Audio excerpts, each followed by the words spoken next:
The champagne flute hit the marble floor first, then came the silence. 50 people frozen, phones recording, Christmas lights twinkling over a scene no one would forget. I was 7 months pregnant, standing by the tree, my emerald dress catching the light. And then my millionaire husband did something that would destroy his empire in less than 60 seconds. He kicked me, deliberately, violently, in front of everyone. I hit the floor surrounded by broken ornaments. Red and gold glass scattered like my shattered illusions. And while I lay there, trying to protect my belly, trying to process what just happened, the ballroom doors burst open, cold air rushed in, snow flurries swirled, and a man in a full Santa Claus suit strode through those doors like an avenging angel in red velvet. What happened next? Well, it turns out my husband wasn't just abusive. He was hiding $15 million in offshore accounts. His assistant wasn't just sleeping with him. She was documenting every crime. And that man in the Santa suit, he was about to become my most unexpected ally. This is the story of how one Christmas party kick exposed a criminal empire. How I went from the floor to the courtroom. How I lost everything I thought I wanted and found everything I actually needed. This is the story of how I survived, how I fought back, and how I won. Stay with me, because this story has more twists than that Christmas tree had ornaments. And trust me, you won't believe where it ends. The champagne flute shattered first, then Harper's world. The crystal hit the marble floor of the grand ballroom at the Riverside Hotel. 50 faces turned toward the sound. Holiday music stopped mid-note. Someone gasped. Harper Mitchell stood near the 12-foot Christmas tree, her emerald maternity dress catching the light from 1,000 twinkling bulbs. 7 months pregnant, belly round and full with the son she'd already named Benjamin. Her hand rested protectively over him now, as she stared at the broken glass at her feet. Clumsy, Brooke Carlisle's voice dripped honey and poison. Pregnancy does that to some women, makes them lose all their grace. Harper looked up at the woman standing 3 feet away. Derek's executive assistant, 29 years old, blonde hair in perfect waves, red dress that probably cost more than Harper's mortgage payment used to cost before she married money. I didn't drop anything. Harper kept her voice level, calm. She'd learned that tone over 6 years of marriage. Never raise your voice, never make a scene, never embarrass Derek in front of his business associates. Of course not. Brooke's smile never reached her eyes. I must have imagined the sound of breaking glass. Across the ballroom, Derek Mitchell held court with 3 men in expensive suits. Real estate developers, investors, the kind of people who wrote checks with 7 zeros. He glanced toward Harper and his jaw tightened. She saw it from 30 feet away. That muscle in his cheek that jumped when he was angry. He excused himself from the conversation, crossed the polished floor in 6 long strides. His Italian leather shoes made no sound on the marble. Everything about Derek was expensive and controlled, except his temper. What's going on? His voice was quiet, the dangerous kind of quiet. Nothing. Harper touched her belly again. Benjamin kicked, hard, like he could sense the tension radiating from his father. I was just standing here. She was antagonizing Brooke. Derek's eyes were cold, gray like winter storms. I saw you. I was standing near the Christmas tree. Brooke approached me and said what? Harper hesitated. What could she say that his assistant had been making snide comments about her weight for the past hour? That she'd watched Brooke touch Derek's arm 3 times during dinner in a way that was definitely not professional? That she'd found hotel receipts in Derek's jacket pocket last week and he'd explained them away as business travel? Nothing important. Harper tried to step around him. I need to use the restroom. Derek's hand shot out, grabbed her wrist. Not hard enough to hurt, just hard enough to stop her. Don't walk away from me. You're making a scene. Harper kept her voice low, aware of the eyes on them, the conversations that had stopped, the phones that were probably already recording. I'm making a scene. Derek's laugh had no humor in it. You embarrassed Brooke in front of my investors, and I'm the problem. I didn't embarrass anyone. I didn't even speak to her until she spoke to me. That's not what she said. Harper felt something crack inside her chest. Small, like ice breaking. You're taking her word over mine. I'm saying you need to be more careful, more aware. His grip on her wrist tightened. Do you have any idea how important tonight is? These people are investing millions in the Riverside project. Millions. And you're over here causing drama. I'm 7 months pregnant and standing near a Christmas tree. That's not drama. That's existing. Derek's face went red. That flush that started at his collar and climbed to his hairline. Harper had seen it before. Usually in private. Never at a company party with 50 witnesses. You're making this difficult. His voice dropped even lower. You're making me look bad. I'm standing here. That's all I'm doing. You know what? Derek released her wrist, stepped back. Fine, stand there. But don't blame me when people talk about how my wife can't handle a simple cocktail party without causing problems. He turned to walk away. Harper opened her mouth to respond, to defend herself, to say something that might make him see how insane this was. That's when Brooke reappeared, materialized at Derek's elbow like she'd been waiting in the wings. Her hand touched his arm. Familiar, comfortable, possessive. Everything okay? Brooke's voice was all concern, fake and syrupy. Fine. Derek's tone softened when he spoke to her. Actually softened. Harper's just tired. The pregnancy hormones are making her emotional. Something inside Harper snapped. Hormones. The word came out louder than she intended. You think this is about hormones? Derek's eyes narrowed. Lower your voice. Why? Because I might embarrass you. Harper. I'm standing here, minding my own business. Your assistant comes over and insults me. You take her side, and somehow I'm the problem because of pregnancy hormones. You're being irrational. I'm being truthful. Derek took a step toward her. His face was very close to hers now. She could smell his cologne, the expensive kind, the kind he'd started wearing 3 months ago when he started working late every Thursday. You need to calm down. Each word was clipped, precise. Right now, or what? Harper heard herself say. What are you going to do? Derek? His face twisted. Something ugly flickered across his features. Something Harper had seen hints of before, but never this naked, never this raw. Clumsy cow. The words came out in a hiss. This is why His foot came up fast. The Italian leather shoe connected with her hip. Hard, deliberate, with the kind of force that could only be intentional. Harper stumbled backward. Her hands flew out, trying to catch herself. Found nothing but air and pine branches. The Christmas tree tilted. Ornaments cascaded down like silver rain.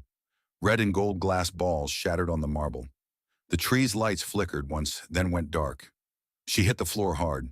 Her hip took most of the impact. Then her shoulder. Her hands instinctively covered her belly even as she fell.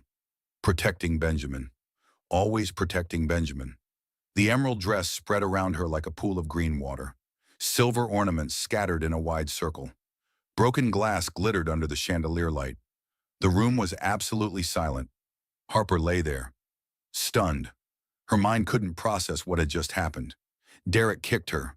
Her husband, the father of her child, kicked her at a Christmas party in front of 50 people. Benjamin moved inside her, a strong kick against her ribs. She pressed her hands tighter against her belly. I'm okay, she whispered. We're okay. Derek stood over her, fists clenched at his sides, face still red, breathing hard. He looked down at her on the floor surrounded by broken ornaments and didn't say a word. Didn't apologize. Didn't offer to help her up. Just stared with those cold gray eyes. Then the front doors of the ballroom burst open. Cold December air rushed in. Snow flurries swirled through the entrance, and a man in a full Santa Claus suit strode through the doors like he owned the place. Ho, ho, ho! The voice boomed across the silent room. Heard there was a party. The Santa suit was professional grade. Red velvet, white fur trim, black boots. Even the beard looked real.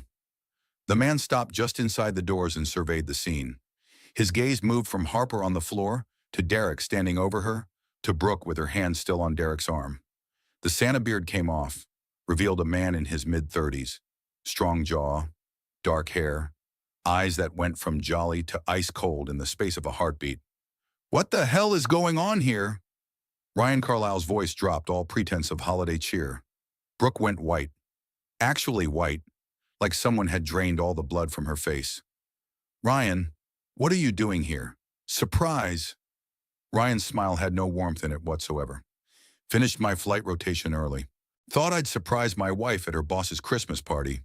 He looked at Derek, looked at Brooke's hand on Derek's arm, looked at Harper on the floor. Guess I'm the one who's surprised. Harper tried to push herself up. Her hand slipped on the broken glass. A shard cut her palm. She felt the sharp sting, but didn't make a sound. Just tried again to get her 7-month pregnant body off the cold marble floor. Ryan crossed the room in 4 long strides, held out his hand. Are you hurt?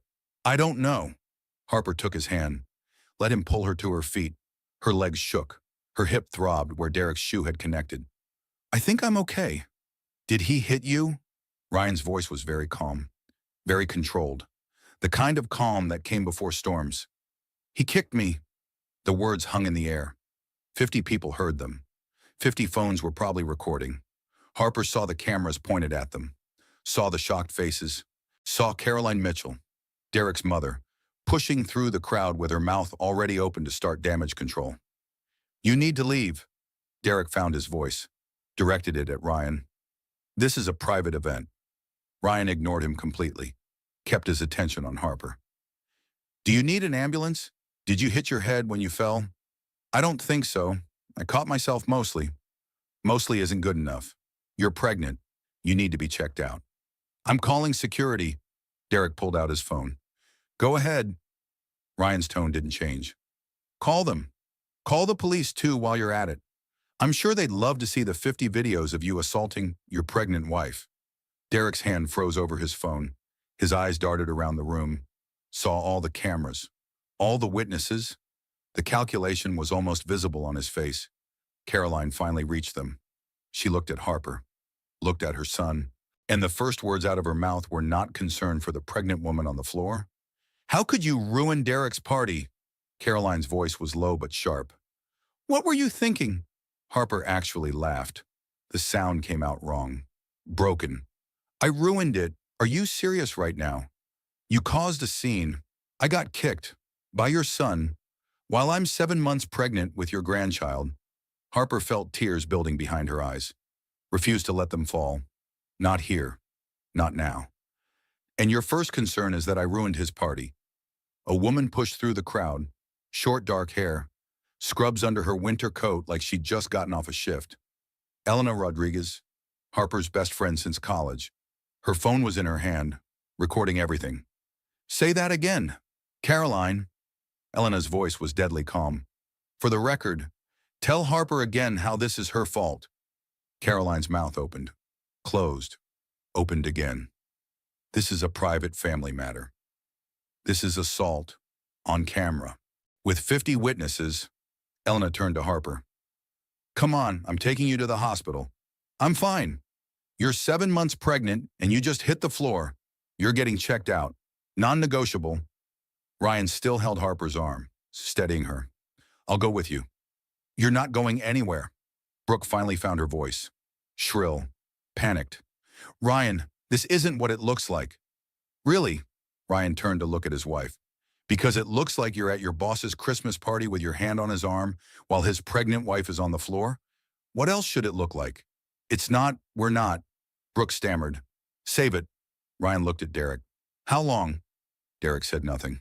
Just stood there with his expensive suit and his expensive shoes and his expensive life falling apart around him. How long have you been sleeping with my wife? Ryan's voice got quieter. Somehow that was worse than shouting. This is ridiculous. Derek found his corporate voice, the one he used in boardrooms. You're making wild accusations based on nothing. Based on you kicking your pregnant wife and my wife defending you. Based on the way she says your name. Based on every late Thursday night for the past 6 months. Ryan's jaw clenched. How long? Silence stretched across the ballroom. Even the whispered conversation stopped. Everyone waited. Harper felt the baby kick again.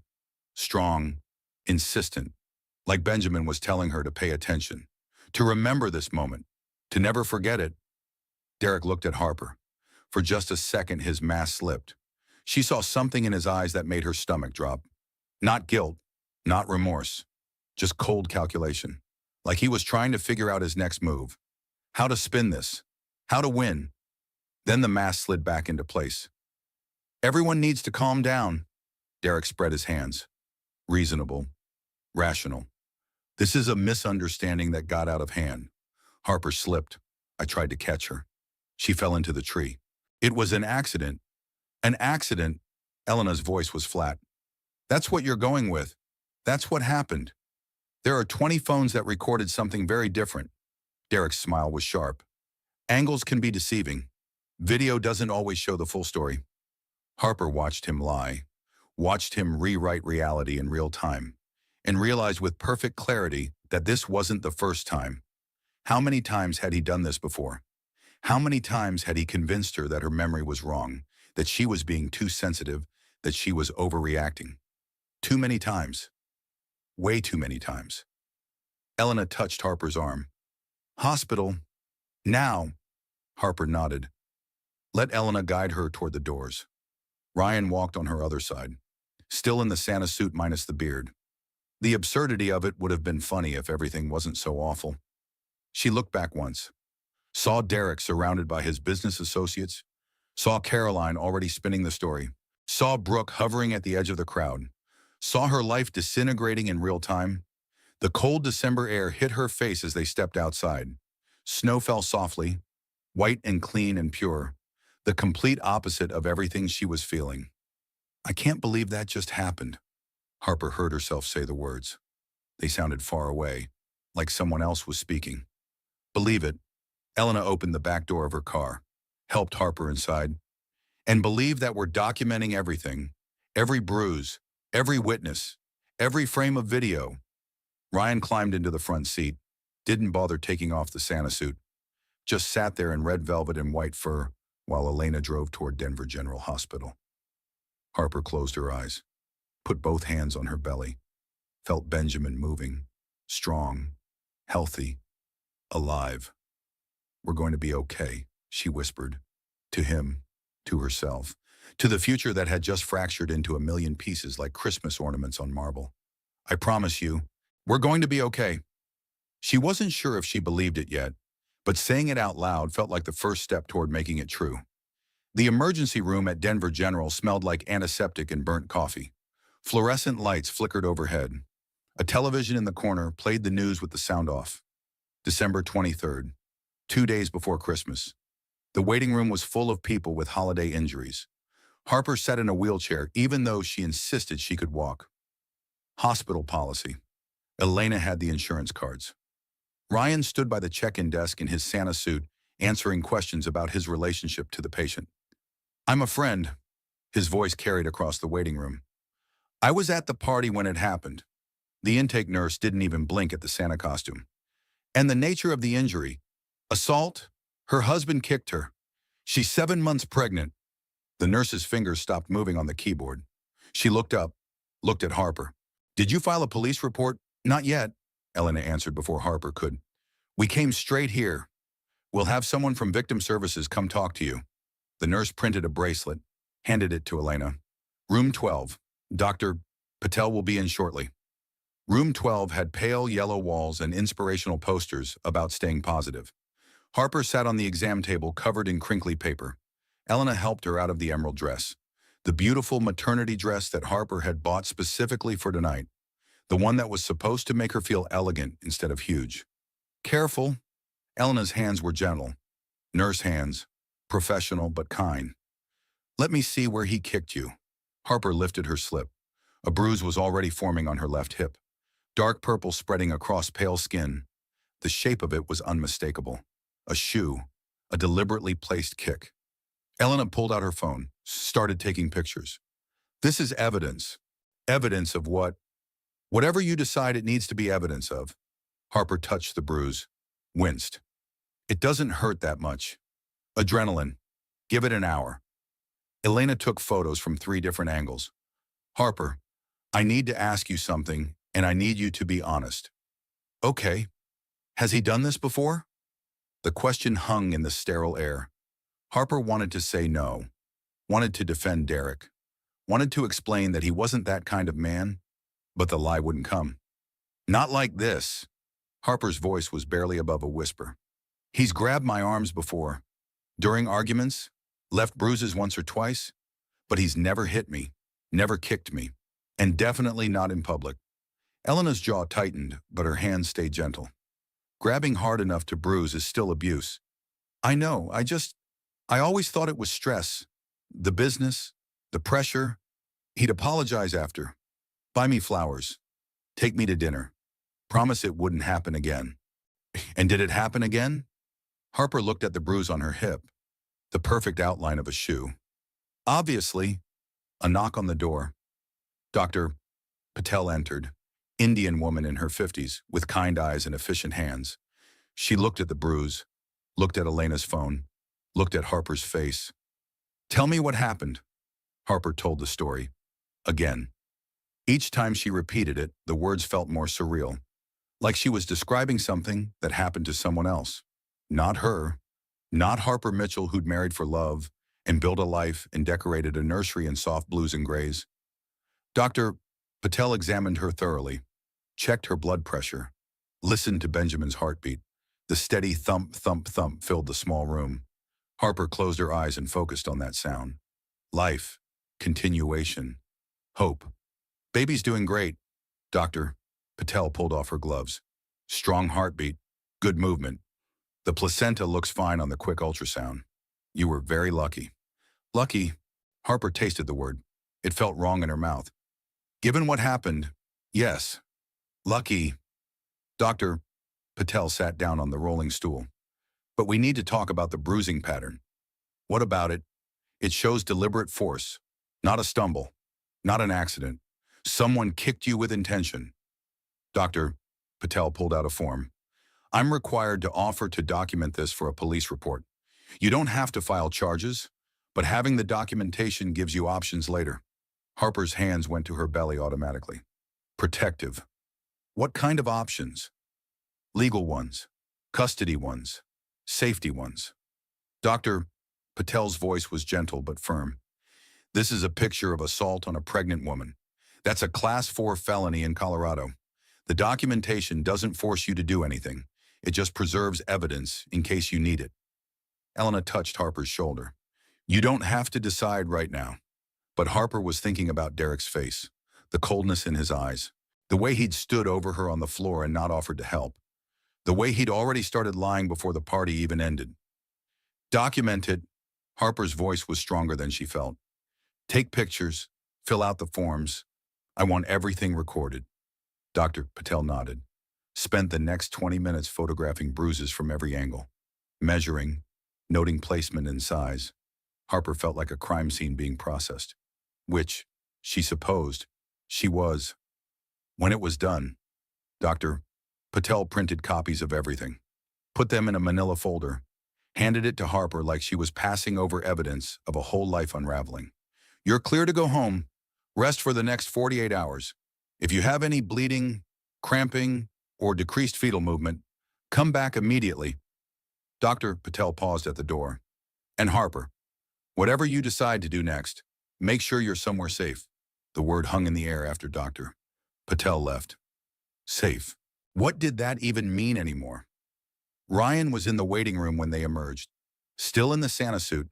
He'd finally removed the coat, but the red velvet pants and suspenders remained. He stood when he saw them. Everything okay, baby's okay. Benjamin's fine. Harper was surprised she could smile. Small, tired, but real. Thanks for asking. Benjamin, good name. Ryan shoved his hands in his pockets. Listen, I'm sorry you got caught up in whatever, he gestured vaguely. Whatever all that was. I think I've been caught up in it for a while. I just didn't know it. Yeah. Ryan's laugh was bitter. Same here. They stood in the fluorescent hallway of Denver General Hospital at 11:30 on December 23rd. A pregnant woman with a bruised hip, her best friend in nurse scrubs, a man in Santa pants whose wife was sleeping with the pregnant woman's husband. The setup for the world's worst joke. I found hotel receipts. Harper wasn't sure why she said it. Maybe because Ryan's face held the same expression she saw in the mirror lately. Betrayal, confusion, that specific pain of being lied to by someone you trusted. Thursday nights, Ryan asked. Mostly, some Tuesdays. The Riverside Hotel downtown. Room 214. Harper felt her stomach drop. How did you know? Found receipts in Brooke's car. 6 months worth. All charged to Derek's corporate card. Ryan ran a hand through his hair. I'm a pilot. Gone 3, 4 days at a time. Thought she was working late. Turns out she was. Just not the kind of work I thought. Elena checked her phone. Harper, you're staying at my place tonight. I should go home. Which home? The penthouse with Derek. Elena's voice was firm. Not happening. You're coming to my place. We'll figure out the rest tomorrow.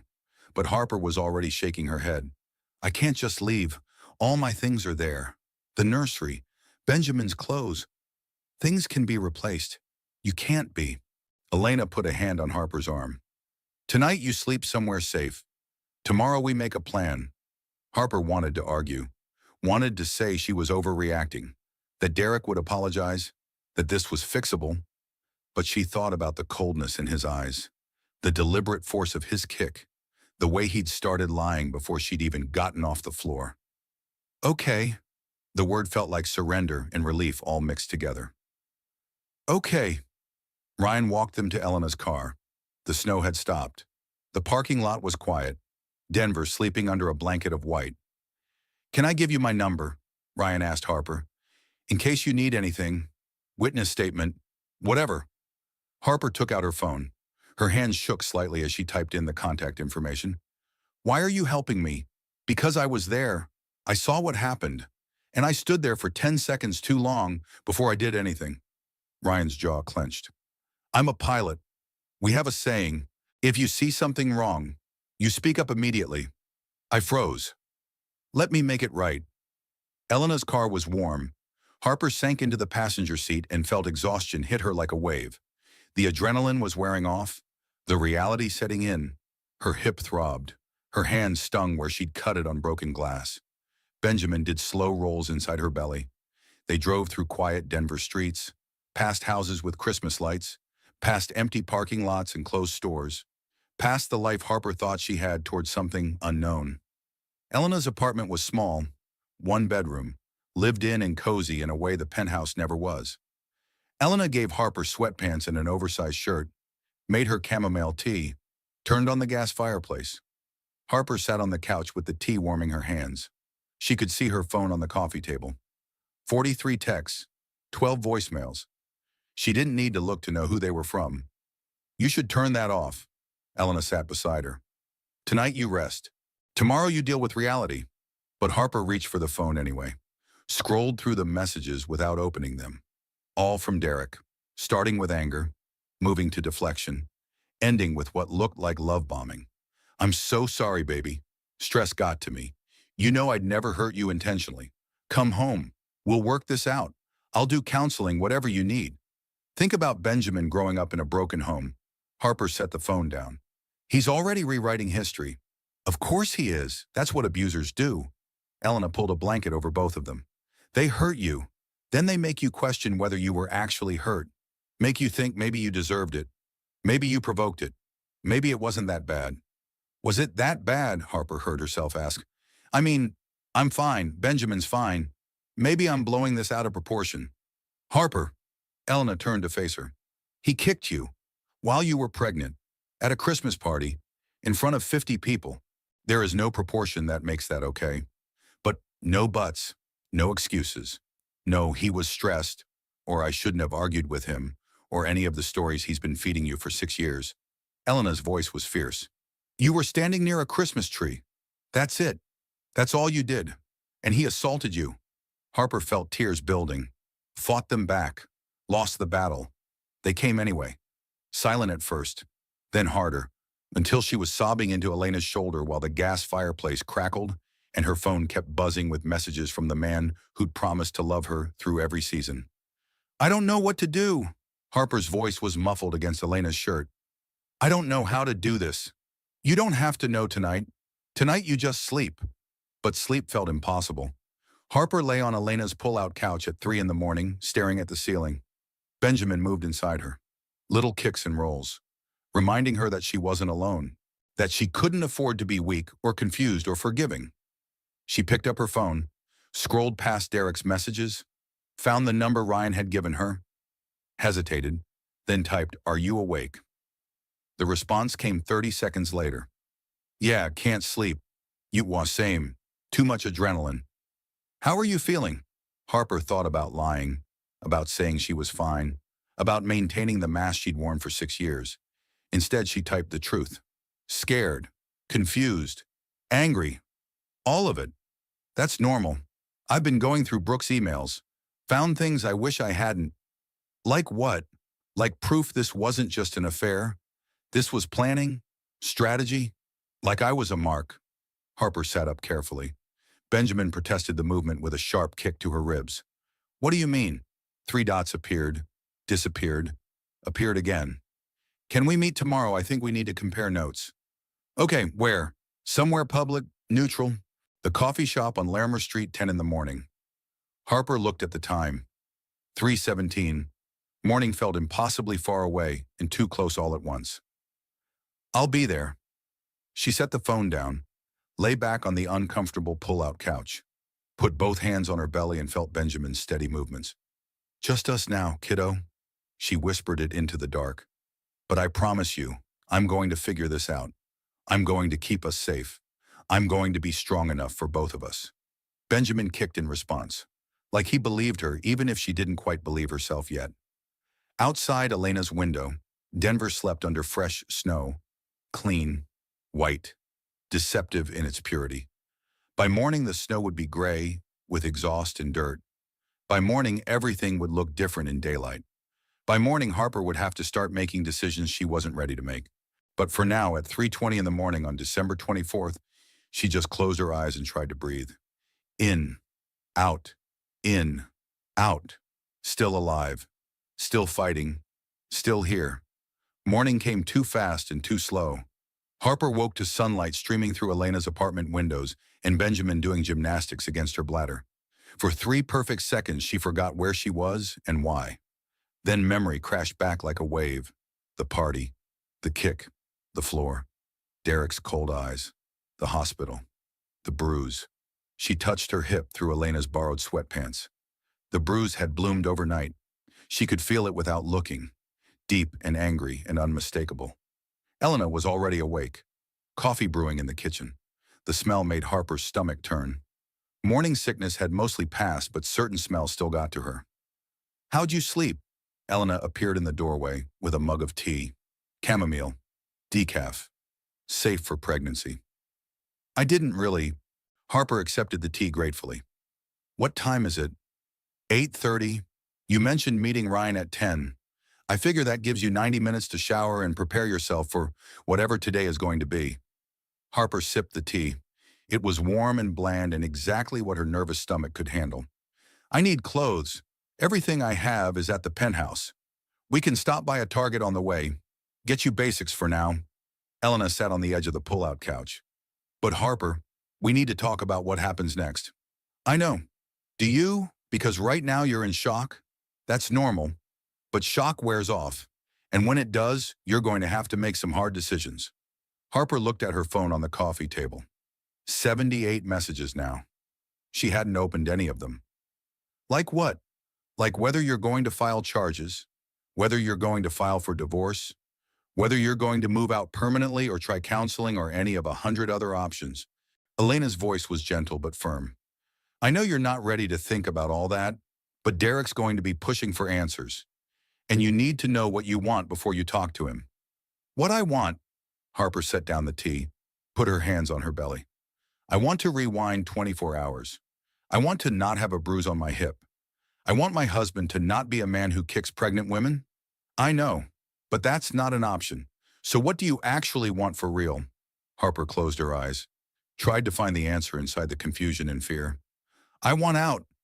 The words surprised her as much as they seemed to surprise Elena. But once she said them out loud, they felt true, solid, real.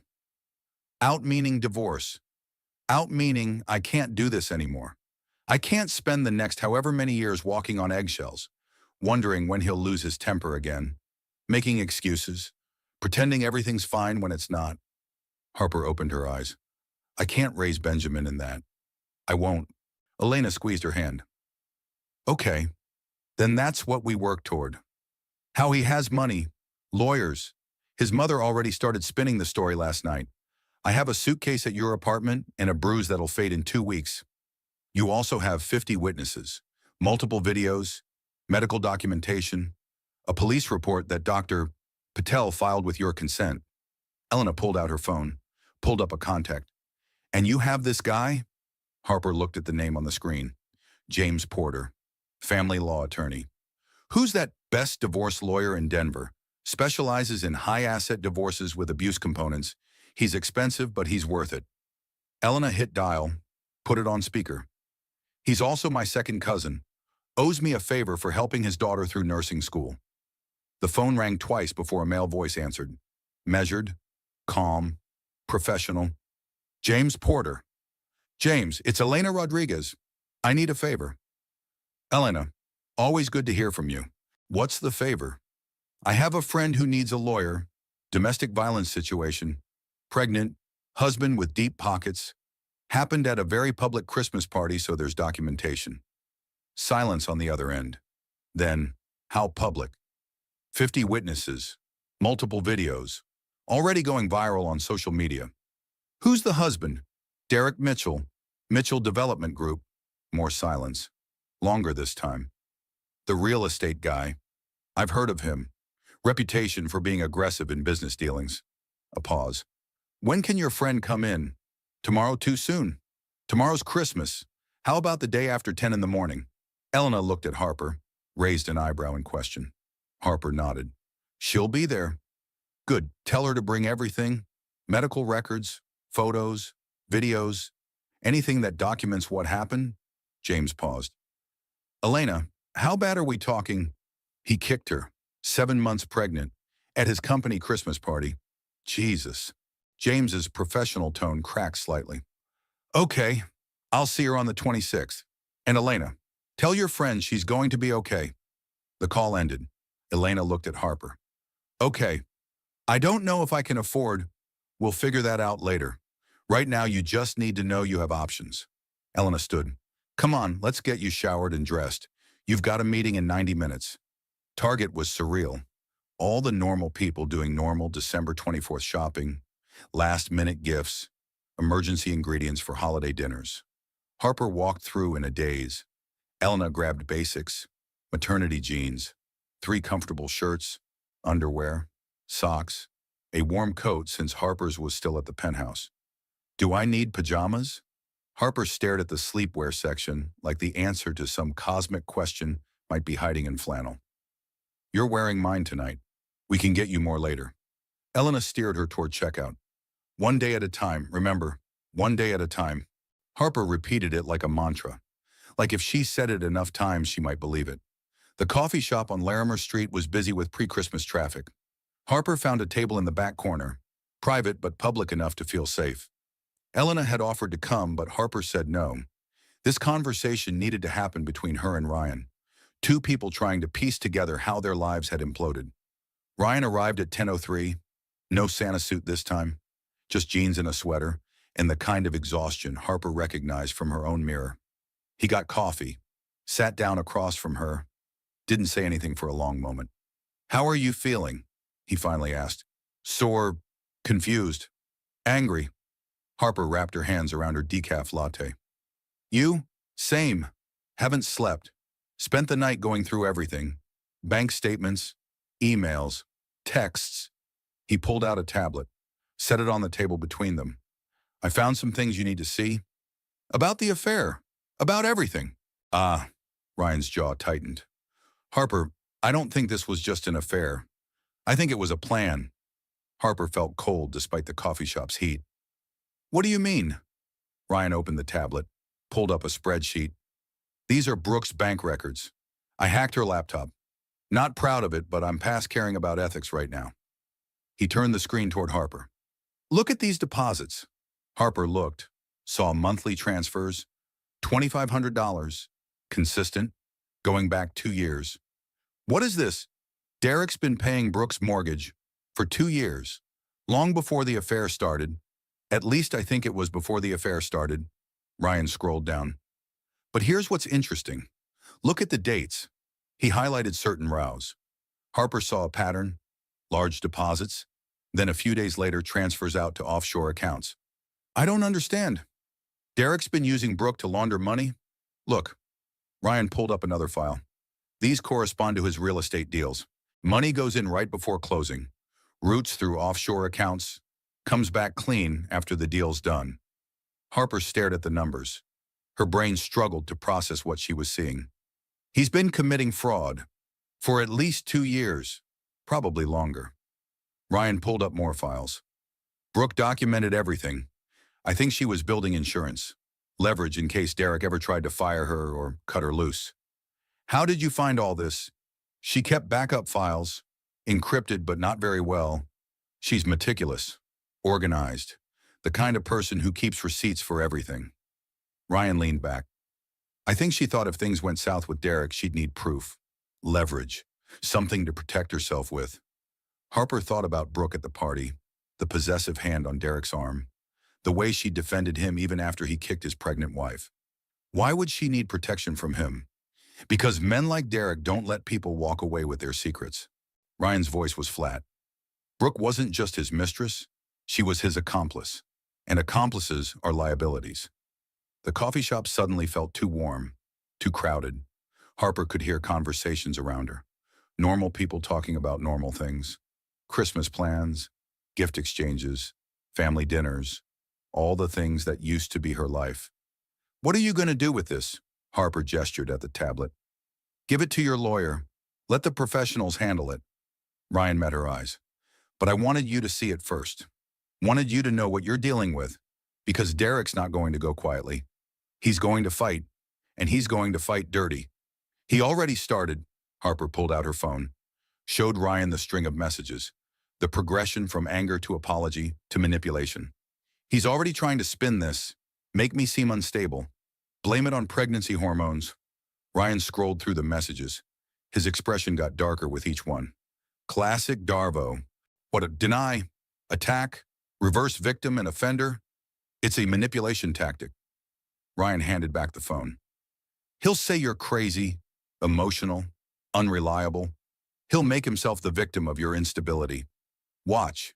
Within 48 hours, he'll have a whole narrative about how worried he is about you.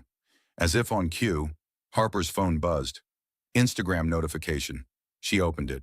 Derek had posted, heartbroken over my wife's struggle with mental health during her pregnancy. Asking for privacy while we support her recovery. Thank you for understanding. The comments were already flooding in. Praying for you both. Pregnancy hormones are so real. She's lucky to have such a supportive husband. Harper felt bile rise in her throat. She showed Ryan the post, watched his face go cold. There it is. Ryan's voice was tight. He's not even waiting. He's getting ahead of the story before the videos go viral. What videos? The ones from the party. They're being shared on social media. Friend of a friend of a friend type thing. Ryan pulled up his own phone, showed Harper a Twitter thread. People are posting them. The media's picking it up. Denver real estate mogul assaults pregnant wife at Christmas party.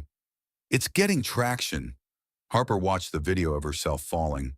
Watched Derek standing over her. Watched the coldness in his eyes that was visible even in shaky phone footage. Watched Ryan burst through the doors in that ridiculous Santa suit. The comments on the video were different than Derek's post. That was deliberate.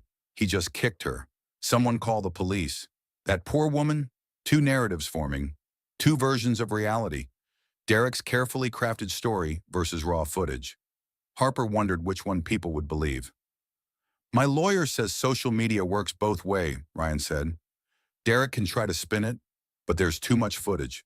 Too many angles. He can't make this disappear. Harper set down her phone. Looked at Ryan. Really looked at him. This stranger who'd stumbled into her life wearing a Santa suit. Who'd helped her off the floor. Who was sitting in a coffee shop on Christmas Eve showing her evidence of crimes she'd never suspected. Why are you helping me? She asked again. The same question from last night. You don't know me. You owe me nothing. Because I saw what happened. Because I did nothing for 10 seconds too long. Because Ryan stopped, started again.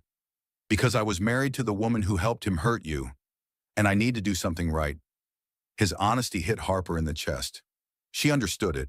That need to fix something. To feel useful when everything felt broken. Thank you. The words felt inadequate, but she said them anyway. For this, for last night, for caring when you had no reason to. You're welcome. Ryan started gathering his things. Listen, I need to ask you something and you can say no. Okay. Whatever you tell your lawyer, whatever evidence you share, can you leave Brooke's name out of it if possible? Harper felt anger spark.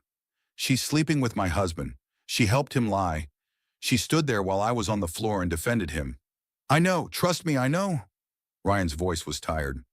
But she's also going to help take him down. And if Derek finds out she's cooperating, she's in danger. Real danger. How do you know she'll cooperate? Because she's pregnant. The words hit Harper like a slap. What, 6 weeks? Derek's baby. He told her to get an abortion. She hasn't decided yet. Ryan met Harper's eyes. When she saw him kick you, she realized that could be her in 6 months. So she's choosing survival. Harper processed this. Another baby.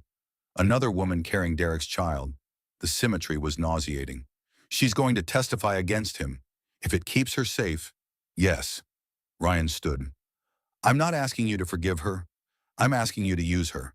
Let her help destroy him, then let her disappear. Harper thought about it. About justice and revenge and the difference between the two. About using your enemy's weapons against them. Okay, she heard herself say, but I need to meet with her. Face to face. Before I agree to anything. Fair enough. I'll set it up. Ryan hesitated. Harper, be careful. Derek's going to escalate, and men like him don't let go easily. After Ryan left, Harper sat in the coffee shop for another hour.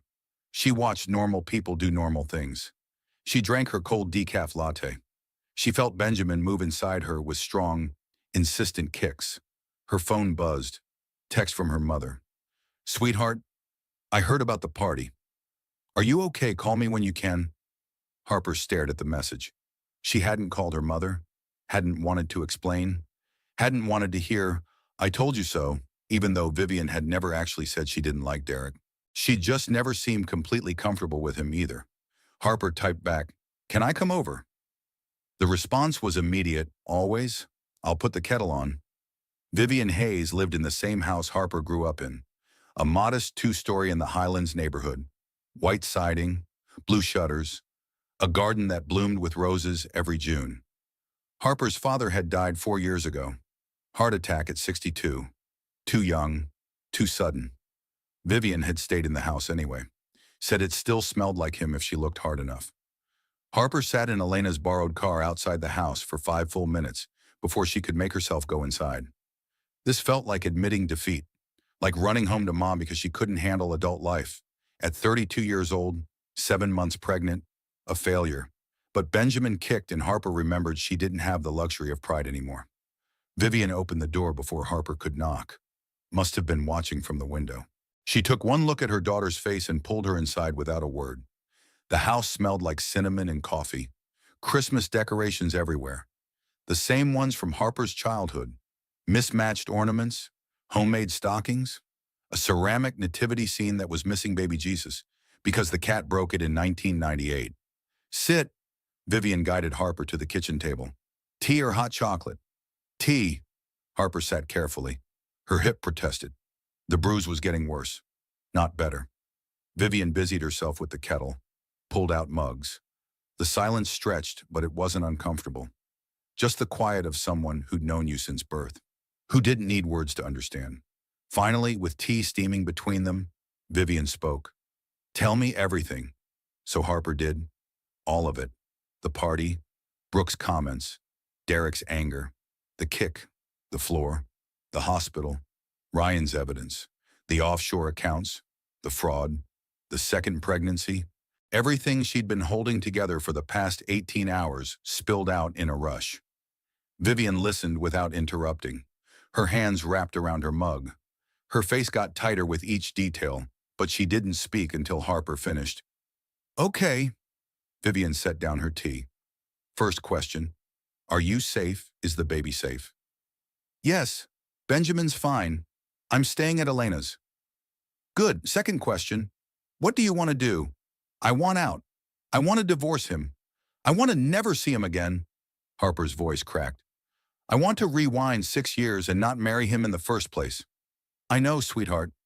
But since we can't do that, let's focus on what we can do. Vivian reached across the table, took Harper's hands. You need a plan. You need resources. You need support. I have a meeting with a lawyer the day after Christmas. Good. What else do you need? Harper hadn't thought that far ahead. She'd been operating on pure survival instinct. I need clothes. Everything I own is at the penthouse. We can get those. When Derek's not there, with a police escort if necessary.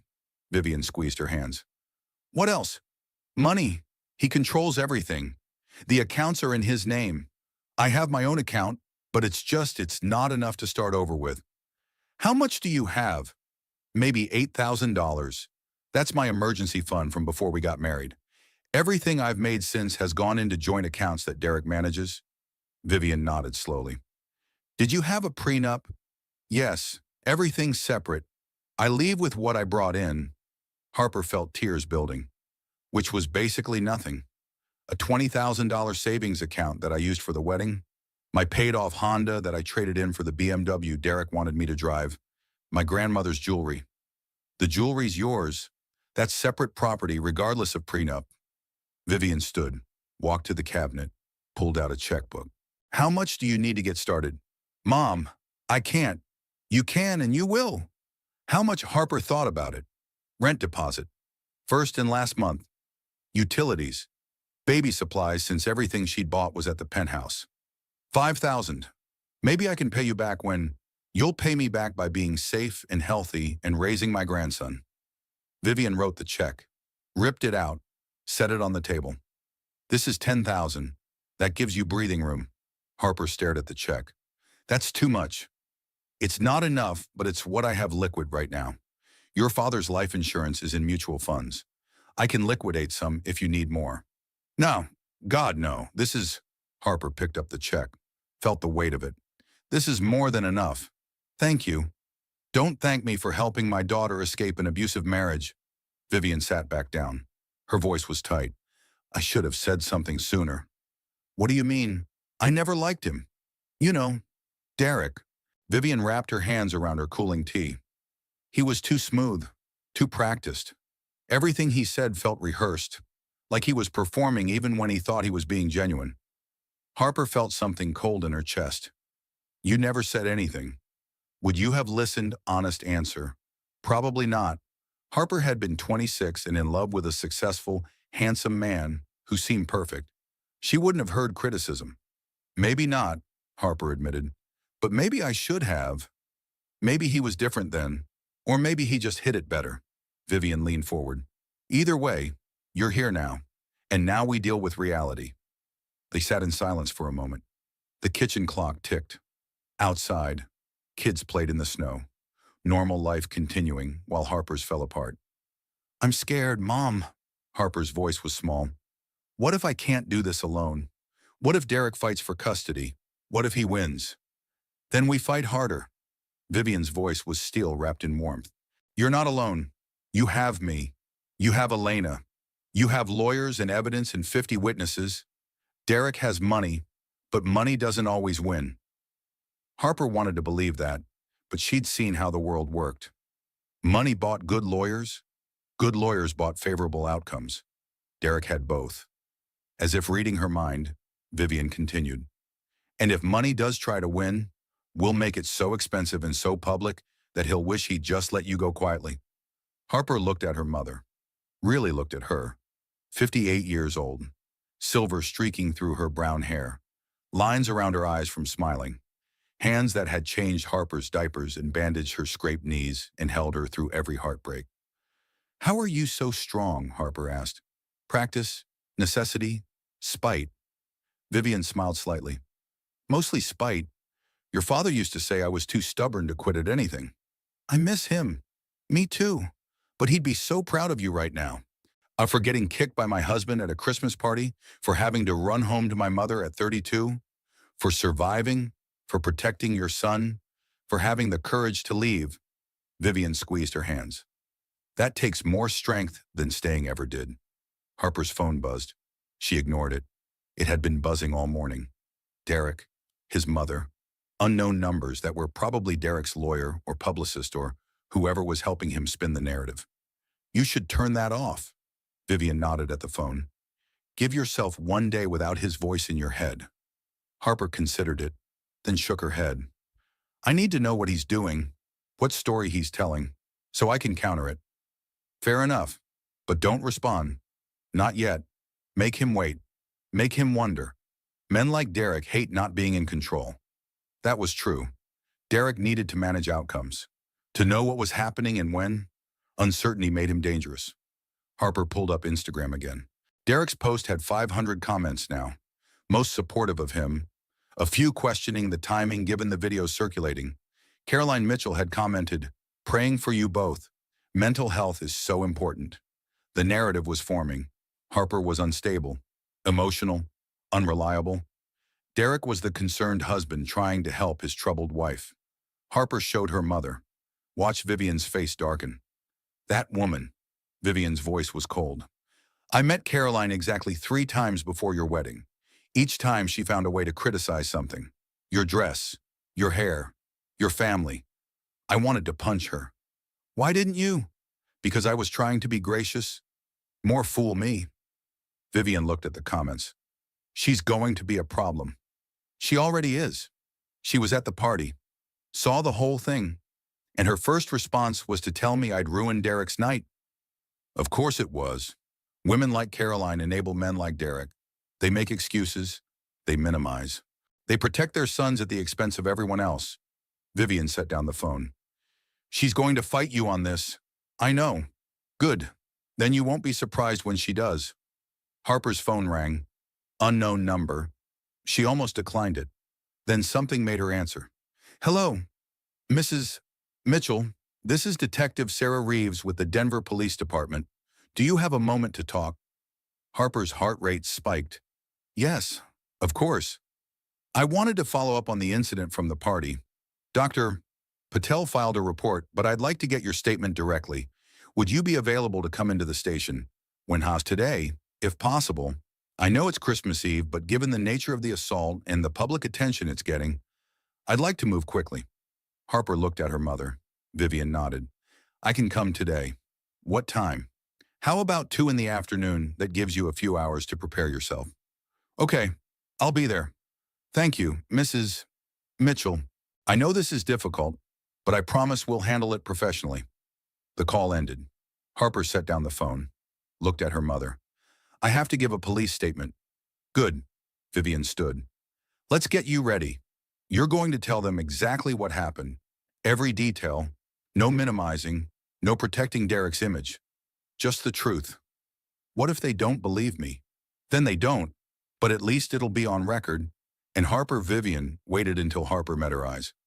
You're not responsible for what Derek did. You didn't cause it. You didn't deserve it.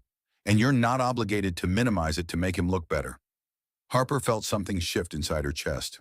A small crack in the foundation of 6 years of conditioning. 6 years of smoothing things over, making excuses, keeping the peace. Maybe it was time to stop keeping the peace. Maybe it was time to tell the truth. The Denver Police Department was busy even on Christmas Eve. Harper sat in interview room C with Detective Reeves and a victim advocate named Patricia. Vivian waited outside. Elena had wanted to come, but Harper said no. This was something she needed to do alone. Detective Reeves was patient, kind without being condescending. She walked Harper through the event slowly, methodically, recorded everything. Tell me about the argument. Detective Reeves's pen moved across her notepad. What were you arguing about? We weren't arguing. Not really. His assistant made a comment about my weight. I responded calmly. Derek got angry that I'd spoken back to her. And then he came over, told me I was making a scene, that I was embarrassing him in front of investors. I tried to explain I hadn't done anything. He didn't believe me. Did he seem angry? Very. His face was red. His jaw was clenched. I'd seen him angry before, but never like this. Never this public. What happened next? Harper described the confrontation. The escalation. Derek's words. The sudden violence of the kick. The way she fell. The Christmas tree. The ornaments. The floor. And he didn't try to help you up. No. He just stood there, looking down at me. Detective Reeves made notes. How many people witnessed this? The ballroom had about 50 guests. Most of them were watching by the time I fell. And there's video, multiple videos. People were recording on their phones. Harper pulled up her own phone, showed Detective Reeves the Twitter thread Ryan had found. It's spreading on social media.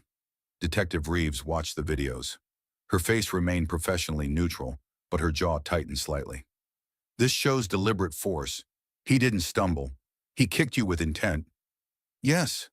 Has he ever been physically violent with you before? The question Harper had been dreading, the one that would reveal how long she'd accepted unacceptable behavior. He's grabbed my arms during arguments, left bruises a few times, but he's never hit me, never kicked me, not before last night. How often did he grab you hard enough to bruise? Maybe 4 or 5 times over 6 years. And you didn't report it? No. I thought it was stress. The business. He always apologized after. Bought me things. Took me to nice dinners. Promised it wouldn't happen again. But it did happen again. Obviously. Harper's voice cracked. I was stupid. I should have left sooner. I should have. Mrs. Mitchell. Detective Reeves set down her pen. You're not responsible for your husband's violence? He chose to hurt you. That's on him, not you. The words were the same ones Elena and Vivian had said, but hearing them from a police detective felt different. Official, valid, real. Are you going to arrest him? Harper asked. That depends on several factors. The district attorney will review the evidence and decide whether to file charges. But I'll be honest with you. We have multiple videos, multiple witnesses, medical documentation. This is a strong case. What happens if they do file charges? He'll be arrested and arraigned. Bail will be set. Given his resources, he'll probably make bail. Then there's a trial unless he pleads out. Detective Reeves leaned forward. But Harper, you need to know something. If he's arrested, he's going to be very angry. And that anger will be directed at you. I know. Do you have somewhere safe to stay? Yes, I'm staying with my best friend. He doesn't know where she lives. Good, keep it that way. And consider getting a restraining order. It won't stop him if he's determined, but it creates legal consequences if he tries to contact you. The interview lasted 2 hours. Detective Reeves was thorough. Asked about Derek's business, his associates, his behavior patterns, whether Harper had witnessed any other illegal activity.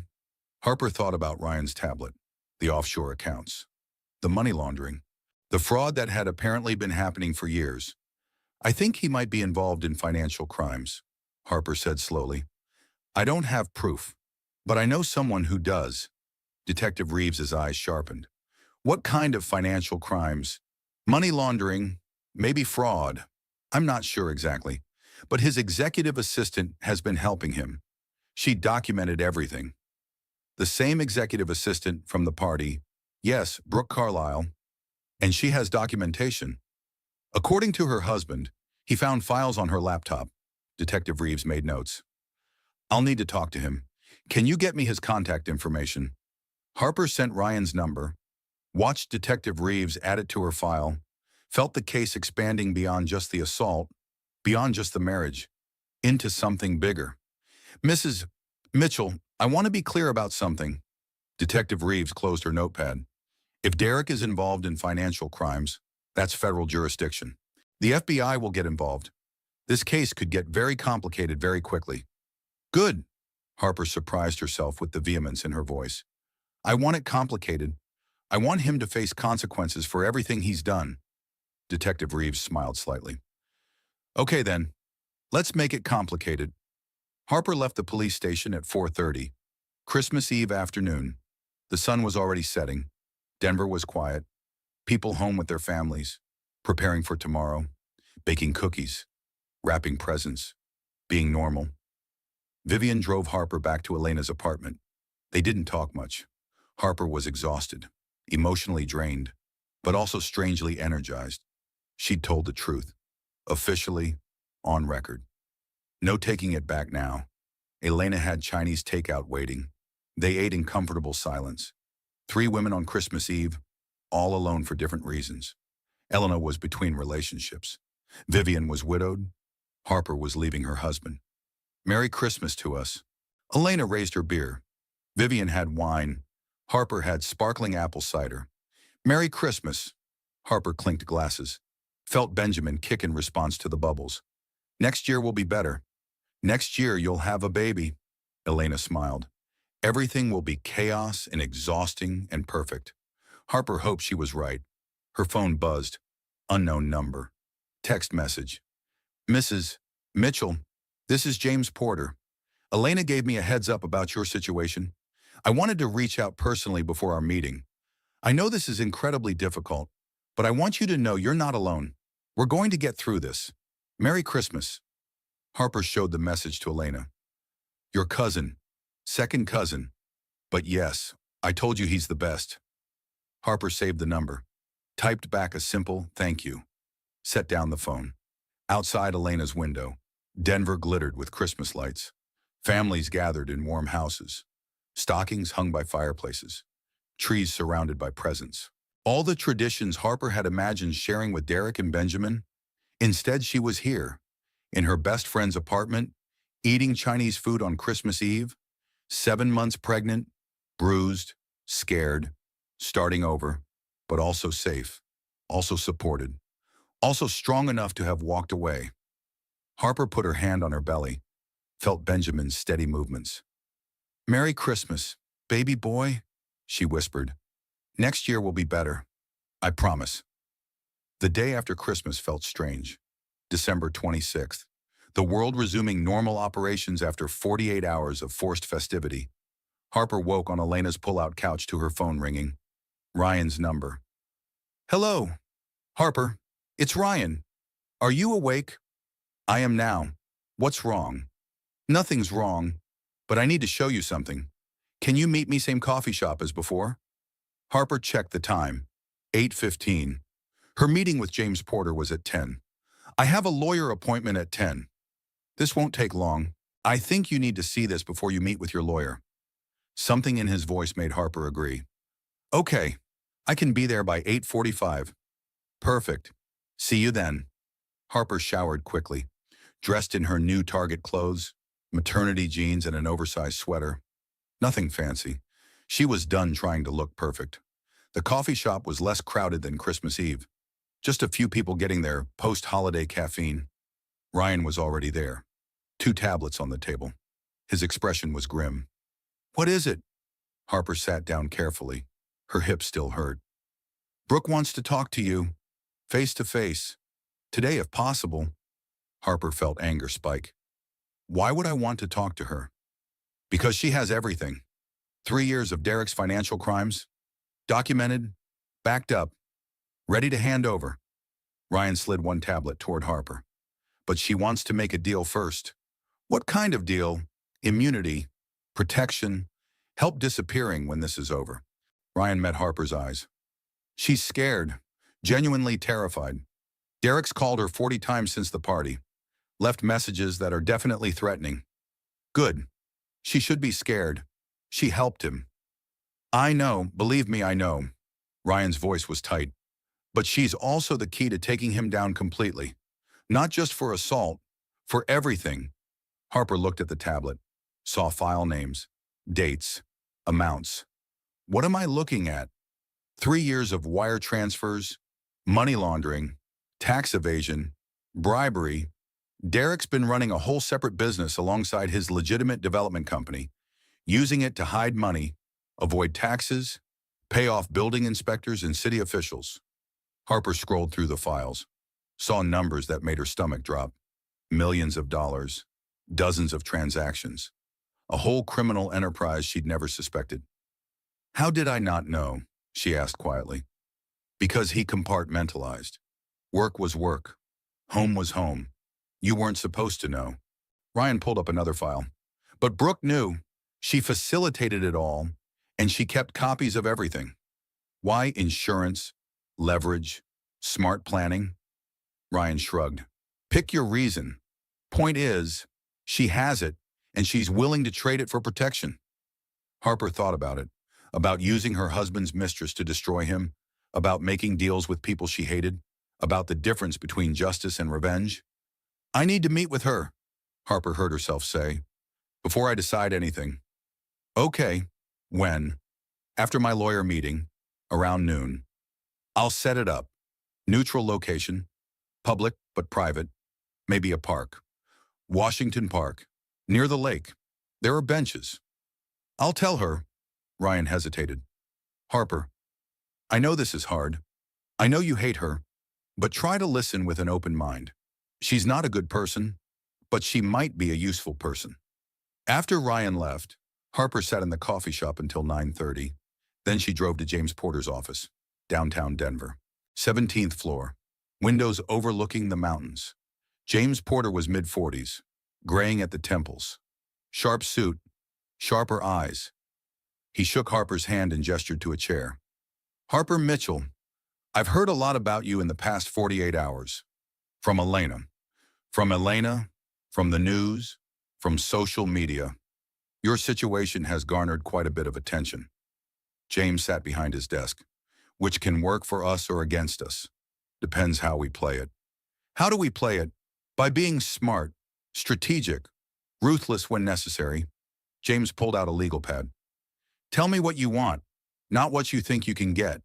What you actually want. Harper had thought about this. During the long hours on Elena's couch. During the police interview.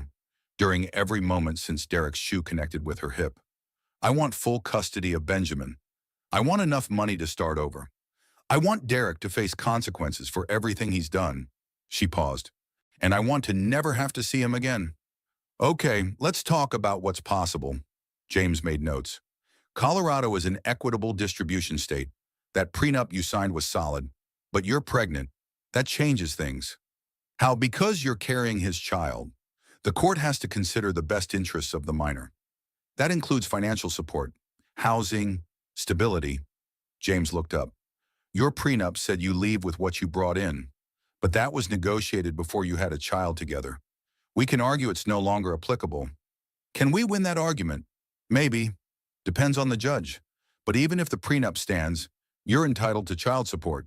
And given Derek's income, that support will be substantial. Harper felt hope flicker. Small but real. How substantial? Colorado uses a formula based on income and custody arrangement. If you have full custody and Derek's making what I think he's making, James did quick math. Probably $5,000 to $7,000 a month. That's not enough to live on in Denver. No, but it's a start. Plus you can fight for a percentage of marital assets. Argue that you contributed to the marriage in non-financial ways, supported his career, maintained the household. James leaned back. It's not everything, but it's leverage. Harper thought about the offshore accounts, the money laundering, the fraud. What if I told you Derek's been committing financial crimes? Would that help? James's eyes sharpened. What kind of crimes? Money laundering, tax evasion, maybe bribery. I have someone willing to provide documentation. Who? His executive assistant. She facilitated everything, kept records. James was quiet for a long moment. The woman from the party, his mistress. Yes. Why would she turn on him? Self-preservation. Fear. She's pregnant with his child and realized he's dangerous. James leaned forward. Shh. Harper, if you bring federal crimes into this, everything changes. The divorce becomes secondary. Criminal prosecution takes priority. Assets get frozen. The FBI gets involved. This could drag on for years. But he'd face consequences. Real consequences. Prison time if convicted. Loss of everything. James studied her face. Is that what you want? Because once we go down this road, there's no turning back. Harper thought about Derek's face, the coldness in his eyes, the deliberate force of his kick, the way he'd stood over her and not helped, the way he'd started lying before she was even off the floor. Yes, her voice was steady. That's what I want. James nodded slowly. Okay then, let's burn it all down. They spent the next hour going over details. Harper signed a retainer agreement. James explained the process, file for divorce, request temporary orders for support and custody. Build the case, gather evidence, prepare for war. Derek's going to fight dirty, James said as Harper prepared to leave. He's already started with the social media campaign. Expect more. Expect him to attack your character, your mental health, your fitness as a mother. I'm ready. Good, because this is going to get ugly before it gets better. James walked her to the door. But Harper, you're going to win. Maybe not everything, but enough. And more importantly, you're going to be free. Harper left James's office feeling lighter, clearer, like she had a path forward for the first time since the party. She had a lawyer. She had a plan. She had evidence. Now she just needed to face the woman who'd helped destroy her marriage. Washington Park at noon on December 26 was cold and nearly empty. Most people were still home with family, digesting Christmas dinner, exchanging gifts, being normal. Harper sat on a bench near the frozen lake, watched ducks huddle on the ice, wrapped her coat tighter against the wind. Benjamin moved inside her, strong kicks that reminded her why she was doing this. Footsteps on the path. Harper looked up, saw Brooke Carlisle approaching. No red dress today, just jeans and a puffy coat and the kind of exhaustion Harper recognized from her own mirror. Brooke stopped 10 feet away. Thanks for meeting me. I'm not doing this for you. Harper's voice was cold. I'm doing it because Ryan says you have information I need. I do. Brooke moved closer, sat on the opposite end of the bench, left space between them. I have 3 years of Derek's financial crimes. Every transaction, every bribe, every illegal move. Why did you keep records, insurance? I knew Derek was using me. I wasn't stupid enough to think it was love. So I documented everything in case I needed leverage someday. Brooke's hands twisted in her lap. Turns out someday is now. Harper studied her, really looked at her. Brooke was beautiful in that polished way. Blonde hair, perfect makeup, designer clothes. Everything Harper used to think she needed to be. But up close, Brooke looked scared, genuinely terrified. Her hands shook slightly, dark circles under her eyes that makeup couldn't quite hide. This wasn't the confident woman from the party. Ryan said you're pregnant. Harper kept her voice neutral. 6 weeks. Derek's baby. He wants me to get an abortion. Brooke's voice cracked. Says it's too complicated. Bad timing. Would ruin everything. Are you going to? I don't know. I'm terrified to keep it, but I'm also terrified not to. Brooke looked at Harper's belly. When he kicked you, I saw my future. That could be me in 6 months. Pregnant and in his way. So you're turning on him to save yourself? Yes. Brooke didn't pretend otherwise. I'm not a good person, Harper. I knew he was married. I slept with him anyway. I helped him commit crimes. I stood by while he hurt you. She took a shaky breath. But I'm not stupid, and I'm not suicidal. Derek's dangerous, and I need to get away from him. Harper wanted to hate her, wanted to rage at her, wanted to blame her for everything. But looking at Brooke's scared face, she just felt tired. What do you want from me? Help? Protection? A deal with the prosecutors so I don't go to prison? Brooke pulled out a flash drive. In exchange, I give you everything, every file, every transaction, enough to put Derek away for years. Harper looked at the flash drive. Small, black, heavy with potential destruction. Why should I trust you? Because you shouldn't. I'm not trustworthy. I'm a cheater and a liar and an accomplice to federal crimes. Brooke set the drive on the bench between them. But I'm also your best weapon against Derek. And right now, we both want the same thing. To survive him. The word hung in the cold air. Survive. Not defeat. Not destroy. Just survive. Harper picked up the flash drive. If I help you, if I use this information, you testify. You tell the truth. All of it. No protecting Derek. No minimizing. Agreed. And you stay away from me. After this is over, no contact, no relationship. You disappear and I never have to see you again. That was already my plan. Brooke stood. Harper, I know you hate me. You should. I would too. But for what it's worth, I'm sorry. About all of it. Sorry doesn't undo it. I know, but it's all I have. Brooke walked away, left Harper sitting on the frozen bench with a flash drive full of her husband's crimes. Harper watched her go, this woman who'd helped ruin her marriage, who was carrying Derek's child, who was just as trapped as Harper had been. Harper didn't forgive her, couldn't forgive her, but she understood her. That terrible understanding that came from recognizing yourself in someone you wanted to hate. She put the flash drive in her pocket, stood carefully, started walking back to her car. Benjamin kicked, strong, insistent, reminding her to keep moving, keep fighting, keep surviving. Her phone buzzed. Text from Derek. First direct contact since the party. We need to talk. Come home. Let's fix this like adults. Harper stared at the message, saw the manipulation in every word. Come home. Let's fix this. Like adults.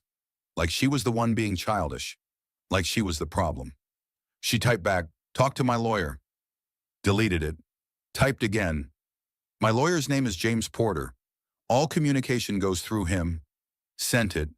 Blocked Derek's number. Blocked Caroline's number. Blocked everyone connected to that life. Her phone rang immediately. Unknown number. She declined it. It rang again. Different unknown number. Derek was already trying to get around the block. Harper turned off her phone, drove back to Elena's apartment in silence. Let herself in with the spare key. Found Elena making lunch. How'd it go? Elena asked. I have evidence of federal crimes. A divorce lawyer who wants to burn Derek's life down. And a flash drive that could send my husband to prison. Harper set the drive on the counter. So I'd say it went well. Elena picked up the drive. This is it, everything. According to Brooke, 3 years of money laundering and fraud. Are you going to use it? Harper thought about Derek's kick, his coldness, his lies, his threats, his absolute certainty that he'd get away with everything because he always had. Yes, Harper said simply.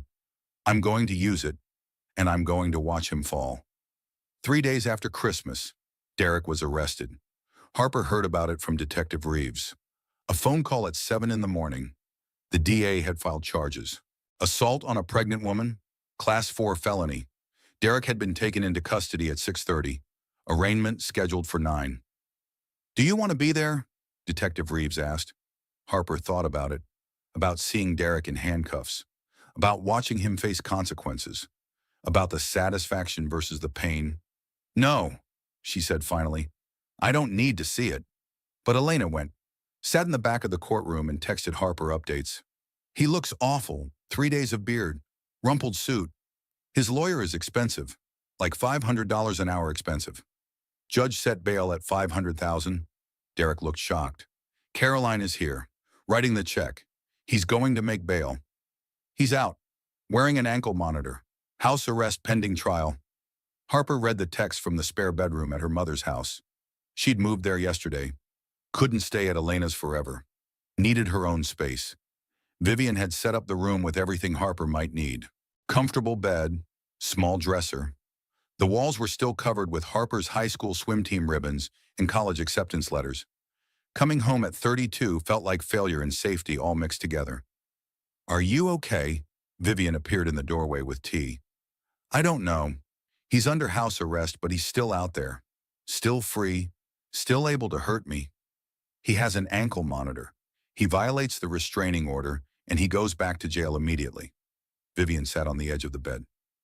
You're safe here, sweetheart. But Harper didn't feel safe.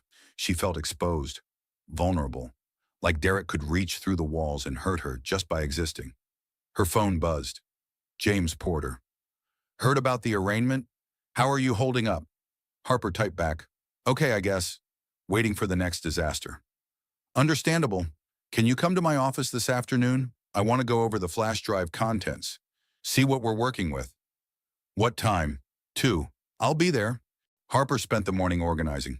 She'd gone to the penthouse yesterday with a police escort, packed her things while Derek was in custody. He'd trashed the place.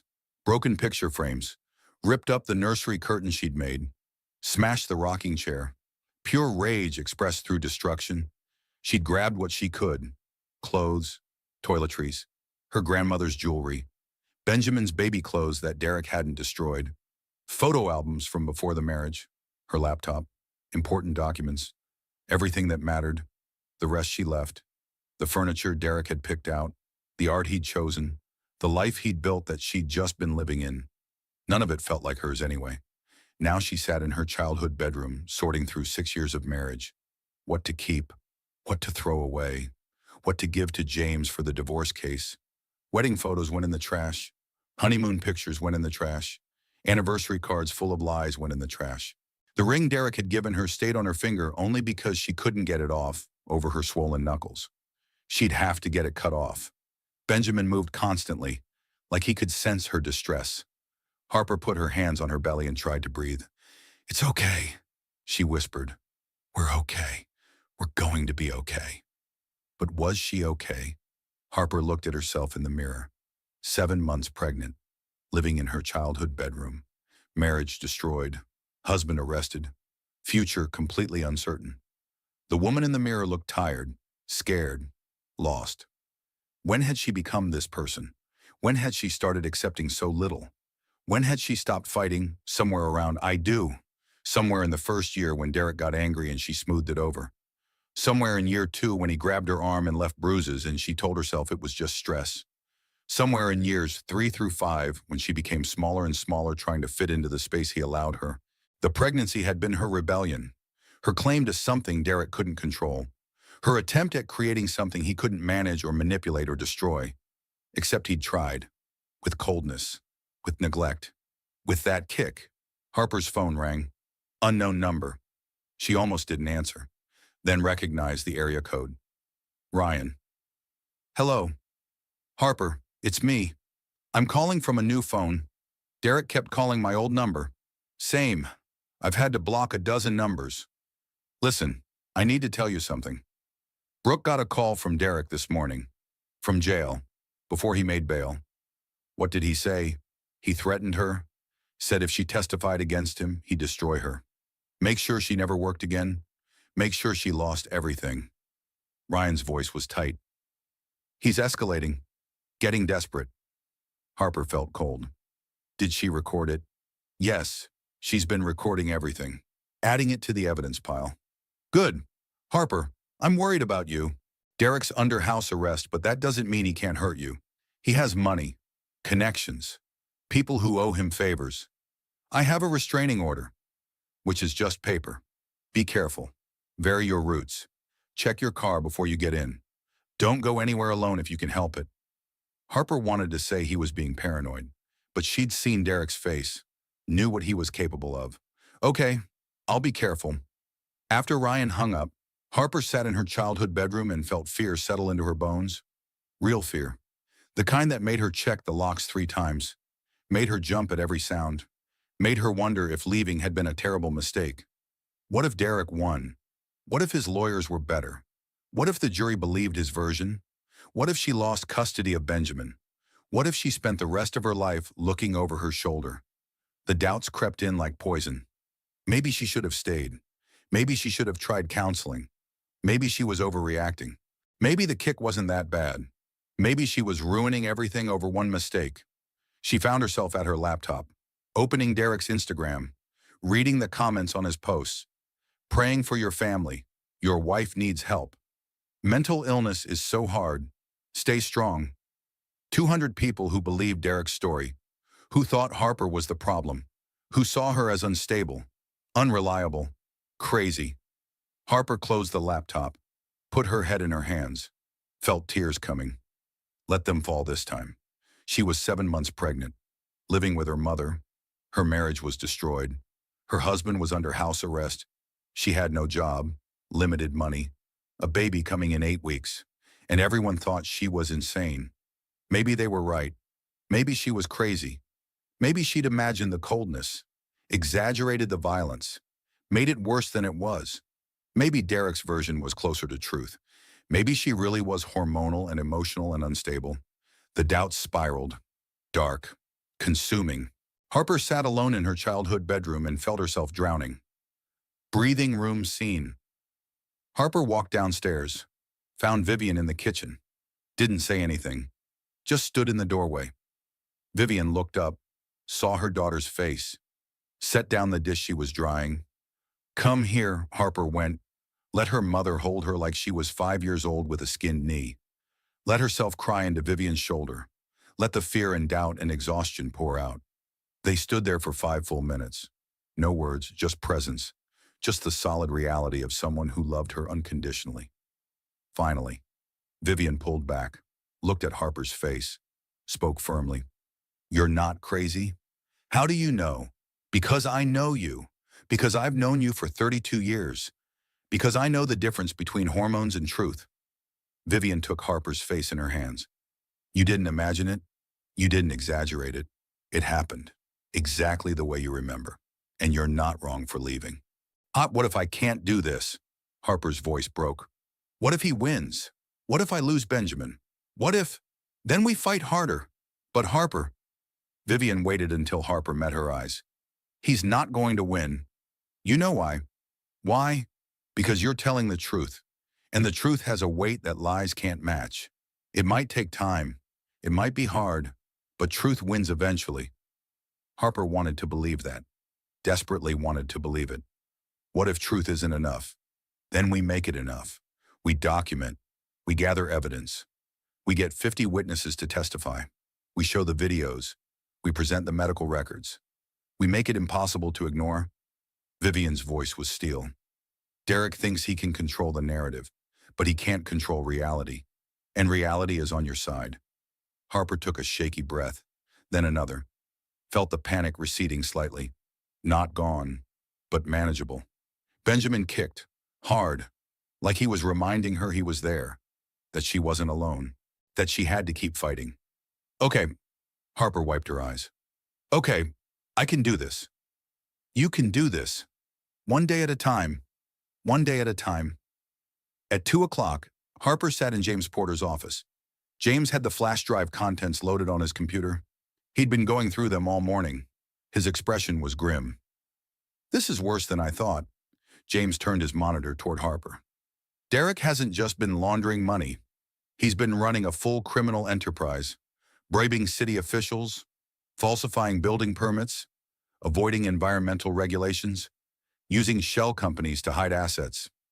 Harper stared at the screen, saw transactions, emails, recorded phone calls, years of evidence. How much money are we talking about?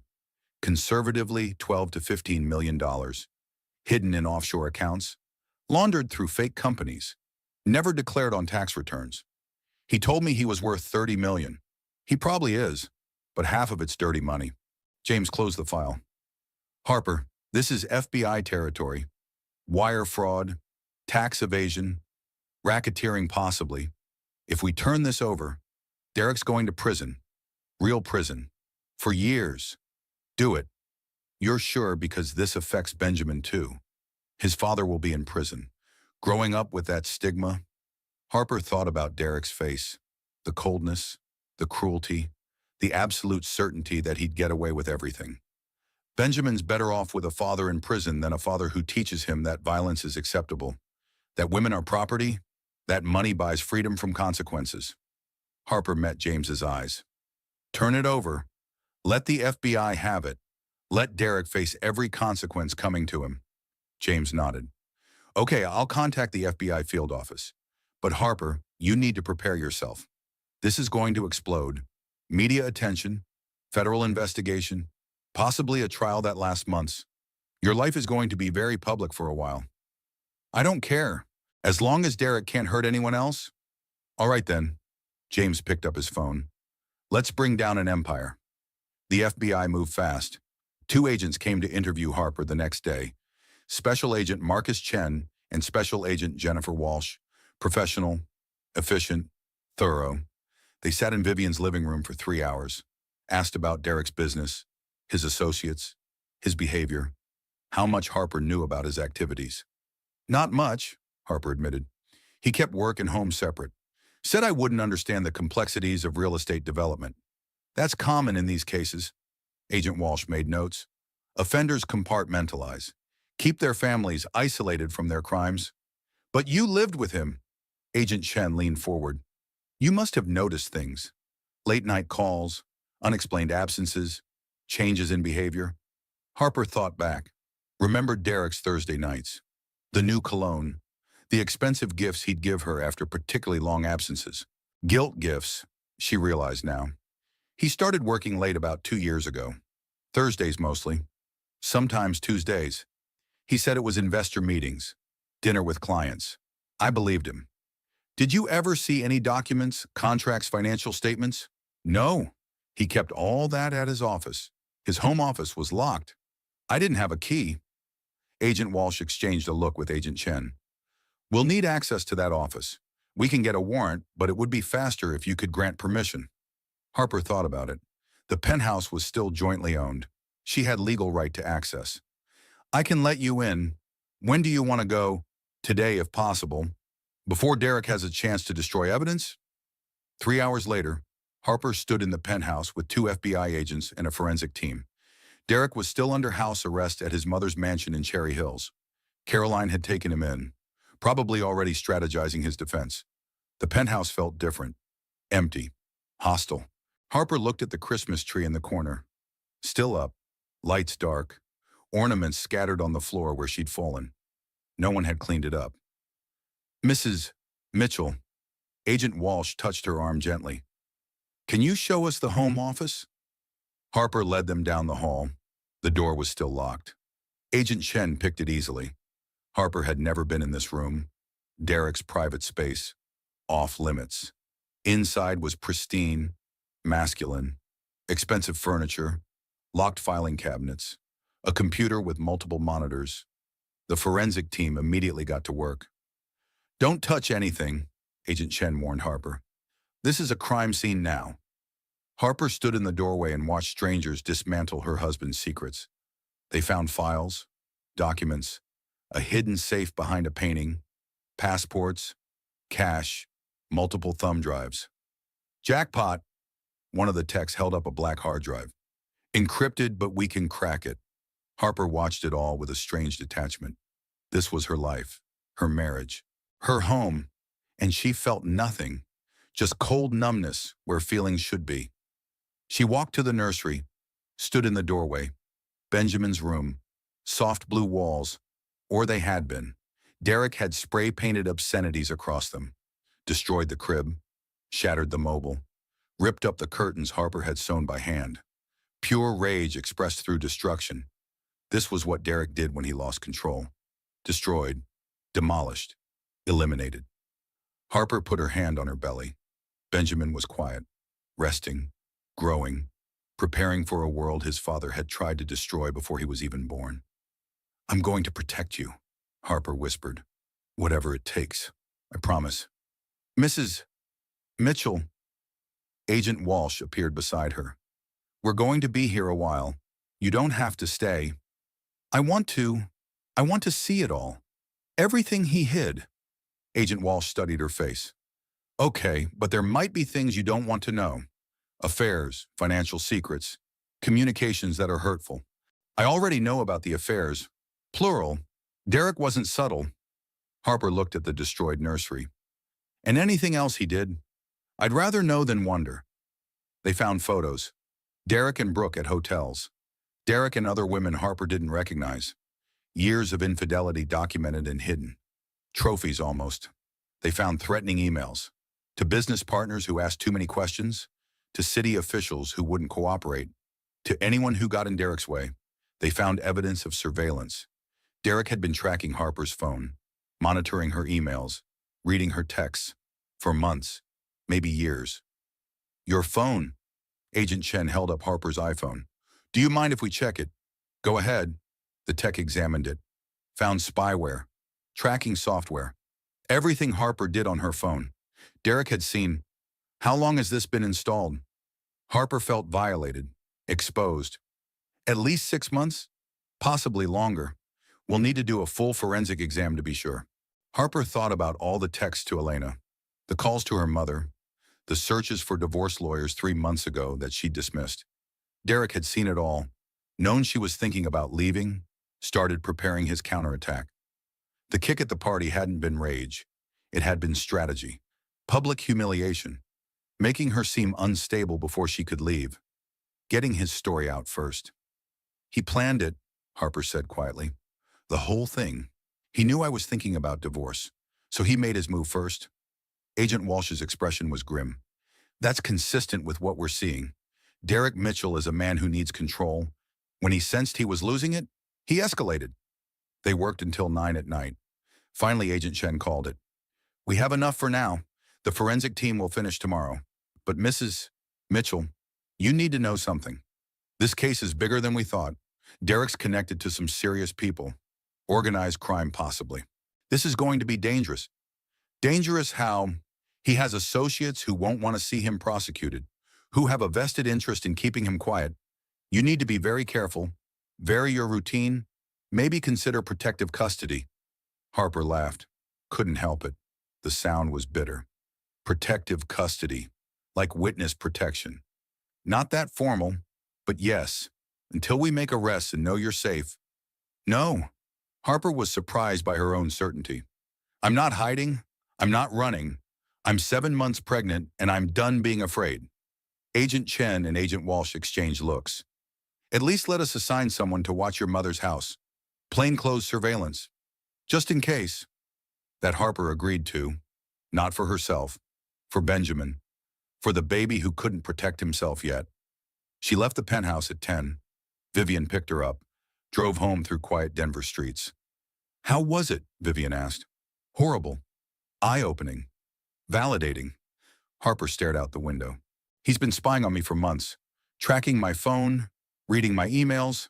Planning his response before I even made a move. That's terrifying. It's calculating. Cold. Exactly who Derek is under the charm.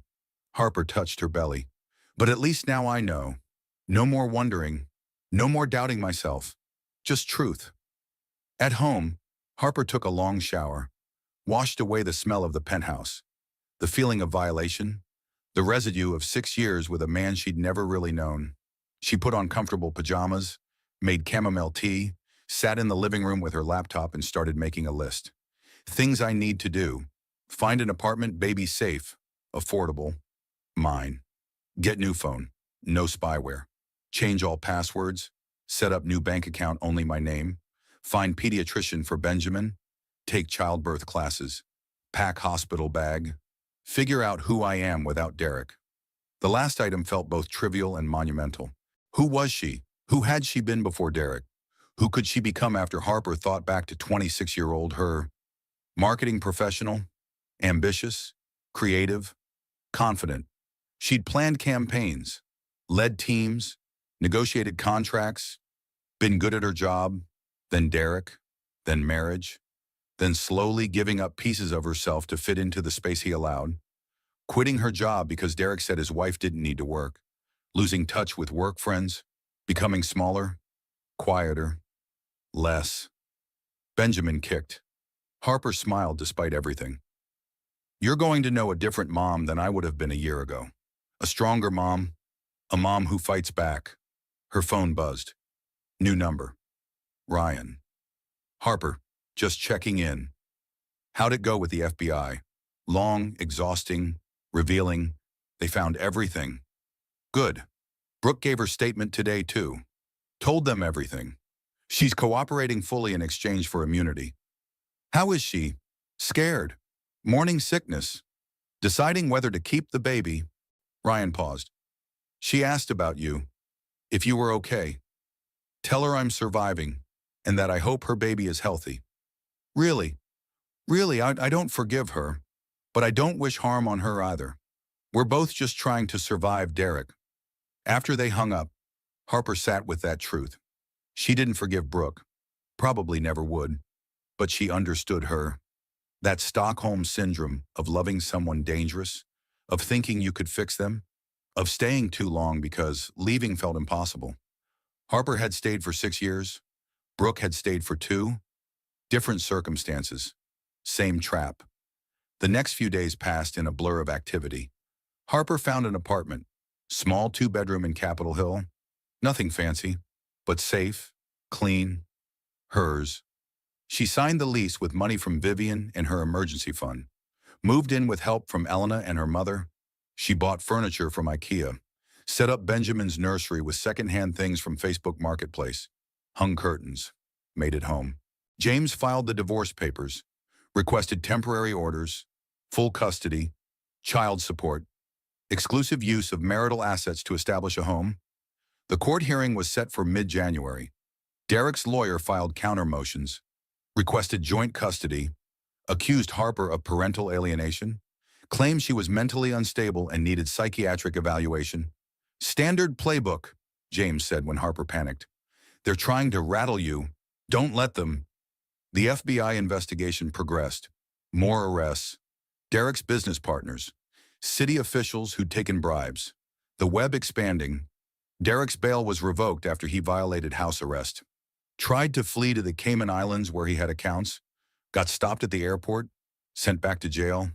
This time no bail. Harper heard the news from Agent Walsh. Felt relief wash over her. Derek was locked up. Couldn't hurt her. Couldn't threaten her. Couldn't manipulate her. For the first time in 6 years, Harper felt safe. She stood in Benjamin's nursery in her small apartment, looked at the crib she'd assembled herself. The mobile Elena had bought, the rocking chair from a thrift store that Vivian had refinished. Nothing expensive, nothing perfect, but it was hers. She'd built it. She'd earned it. She'd fought for it. Benjamin kicked, strong, steady, reminding her he was almost here. 2 more months, oh kiddo. Harper put her hand on her belly. 2 more months and you're here. And when you get here, you're going to have a mom who knows her worth, who doesn't accept less than she deserves, who fights for what matters. She sat in the second-hand rocking chair, let herself rock slowly, let herself breathe. For the first time since the Christmas party, Harper felt something other than fear or anger or exhaustion. She felt hope. Benjamin arrived 2 weeks early, January 15th, 8 pounds even. Healthy. Perfect. Harper labored for 14 hours at Denver General with Vivian and Elena by her side. Pushed for 2 hours. Finally held her son at 3:27 in the morning. He had Derek's nose, Harper's eyes, his own personality that announced itself immediately with lusty cries that demanded attention. "Hey, baby boy," Harper touched his tiny face. "I'm your mom, and I love you more than anything." Benjamin quieted at her voice, looked at her with unfocused newborn eyes. Recognized something. Someone. Home. Derek was in jail awaiting trial. His lawyer tried to get permission for him to attend the birth. The judge denied it. Derek would meet his son in a prison visiting room. If Harper even allowed that. She hadn't decided yet. Part of her wanted Benjamin to know his father. Part of her wanted to protect Benjamin from ever knowing the man who'd kicked her while pregnant with him. One decision at a time. Right now she just held her son and marveled at him. They went home 2 days later. Harper's small apartment. Benjamin's nursery. The life she'd built from nothing. Ryan visited, brought flowers and a teddy bear. Held Benjamin with the careful reverence of someone who'd never held a newborn before. "He's perfect." Ryan's voice was soft. "You did good, Harper." "Thanks. How's Brooke?" "Decided to keep the baby. She's about 12 weeks now. Morning sickness is brutal." Ryan handed Benjamin back. "She's moving to Portland next week. Fresh start." "Good. I hope it works out for her. She wanted me to tell you thank you for not making the FBI charge her as an accomplice. She cooperated, gave evidence, testified. That's worth something." Harper meant it. Brooke had stood in front of a grand jury and detailed every crime Derek had committed, had provided documentation, had burned her bridges completely to help build the case. Redemption came in strange forms sometimes. The divorce trial was set for March. Derek would appear via video from jail. His assets were frozen pending resolution of criminal charges. His company was in bankruptcy. His empire was dust. But Harper still had to face him in family court. Had to argue for custody, for support, for her right to raise Benjamin without Derek's interference. The trial lasted 4 days. Harper sat at the plaintiff's table with James beside her. Derek appeared on a screen. Orange jumpsuit, jail pallor. The polished veneer completely gone. His lawyer argued that Derek was innocent until proven guilty, that the criminal charges shouldn't affect family court, that he deserved access to his son. James countered with 50 witnesses, videos from the party, medical records, police reports, evidence of Derek's violence, his surveillance of Harper, his threats. This is a man who kicked his pregnant wife at a Christmas party. James's voice was measured, calm, devastating. Who tracked her phone? Who destroyed her nursery? Who threatened multiple witnesses? The question isn't whether Derek Mitchell should have custody, it's whether he should have any access at all. The judge listened to 4 days of testimony, witness after witness describing what they'd seen, what they'd experienced, the pattern of control and violence. Elena testified about the hospital visit, the bruises, the fear in Harper's eyes. Vivian testified about helping her daughter escape, about the destroyed penthouse, about picking up the pieces. Ryan testified about discovering the affair, about Derek's criminal enterprise, about Brooke's terror. Even Caroline Mitchell was called, Derek's own mother. She tried to defend him, tried to spin the story, but under cross-examination she admitted she'd seen Derek lose his temper before, admitted she'd worried about his treatment of Harper, admitted she'd prioritized her son's reputation over her daughter-in-law's safety. Did you tell Harper you thought she was overreacting when she was bleeding on the floor after your son kicked her? James asked. Caroline hesitated. I may have suggested she was being dramatic. Your daughter-in-law was 7 months pregnant, on the floor, surrounded by broken glass, and you told her she was being dramatic.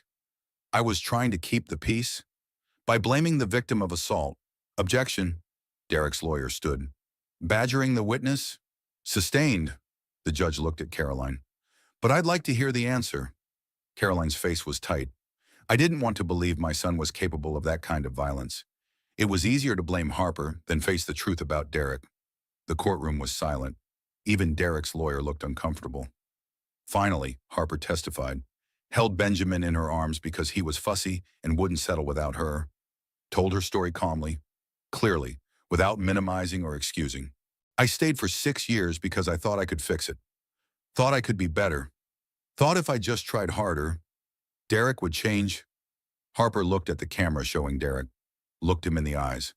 But you can't fix someone who doesn't think they're broken, and I won't teach my son that love means accepting abuse. Derek's lawyer cross-examined, tried to paint Harper as vindictive, gold-digging, mentally unstable. Mrs. Mitchell, isn't it true you stand to gain financially from these allegations? I stand to gain safety. Benjamin stands to gain a childhood without violence. The money is secondary. But you are requesting substantial child support, based on Colorado's formula, based on Derek's income. I'm not asking for anything beyond what's legally appropriate. You've painted my client as a monster. But isn't it true he built a successful business, provided well for you, gave you a comfortable life? He also surveilled me, destroyed property, committed multiple felonies, and kicked me while I was pregnant. Harper's voice didn't waver. The comfortable life doesn't negate the abuse. The trial ended on a Friday afternoon. The judge took the case under advisement, would issue a ruling within 2 weeks. Harper went home to her small apartment, fed Benjamin, changed him, rocked him to sleep, sat in the quiet and waited. 2 weeks later, the ruling came.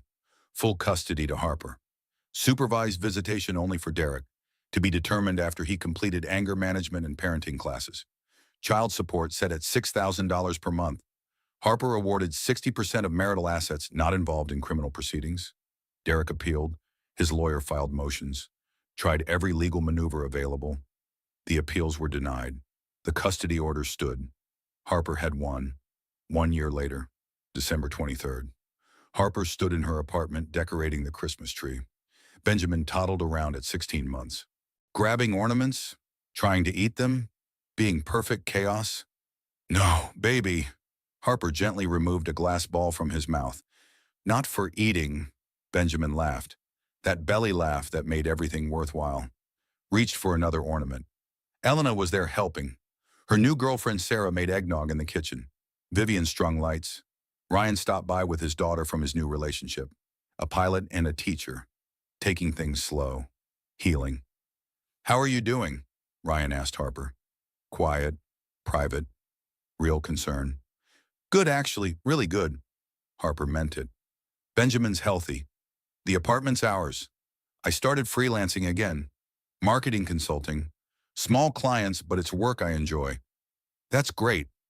Derek's trial starts in February. Federal charges. The DA thinks he'll get 15 to 20 years. How do you feel about that? Harper considered. A year ago, she would have said satisfaction, revenge, victory. Now I feel relieved. He can't hurt anyone else. Can't manipulate. Can't control. He's just a man in an orange jumpsuit facing consequences. She watched Benjamin play with a stuffed Santa. I don't hate him anymore. I don't love him. I don't really feel anything. He's just Benjamin's biological father. Nothing more. That felt like the biggest victory. Not the custody, not the money, not the criminal conviction. The complete absence of feeling. The freedom from Derek's power over her emotions. Brooke sent a card from Portland. Photos of her daughter, Clara, 8 months old, dark hair, bright eyes, thriving. Thank you for giving me a second chance. The card read, thank you for not destroying me when you could have.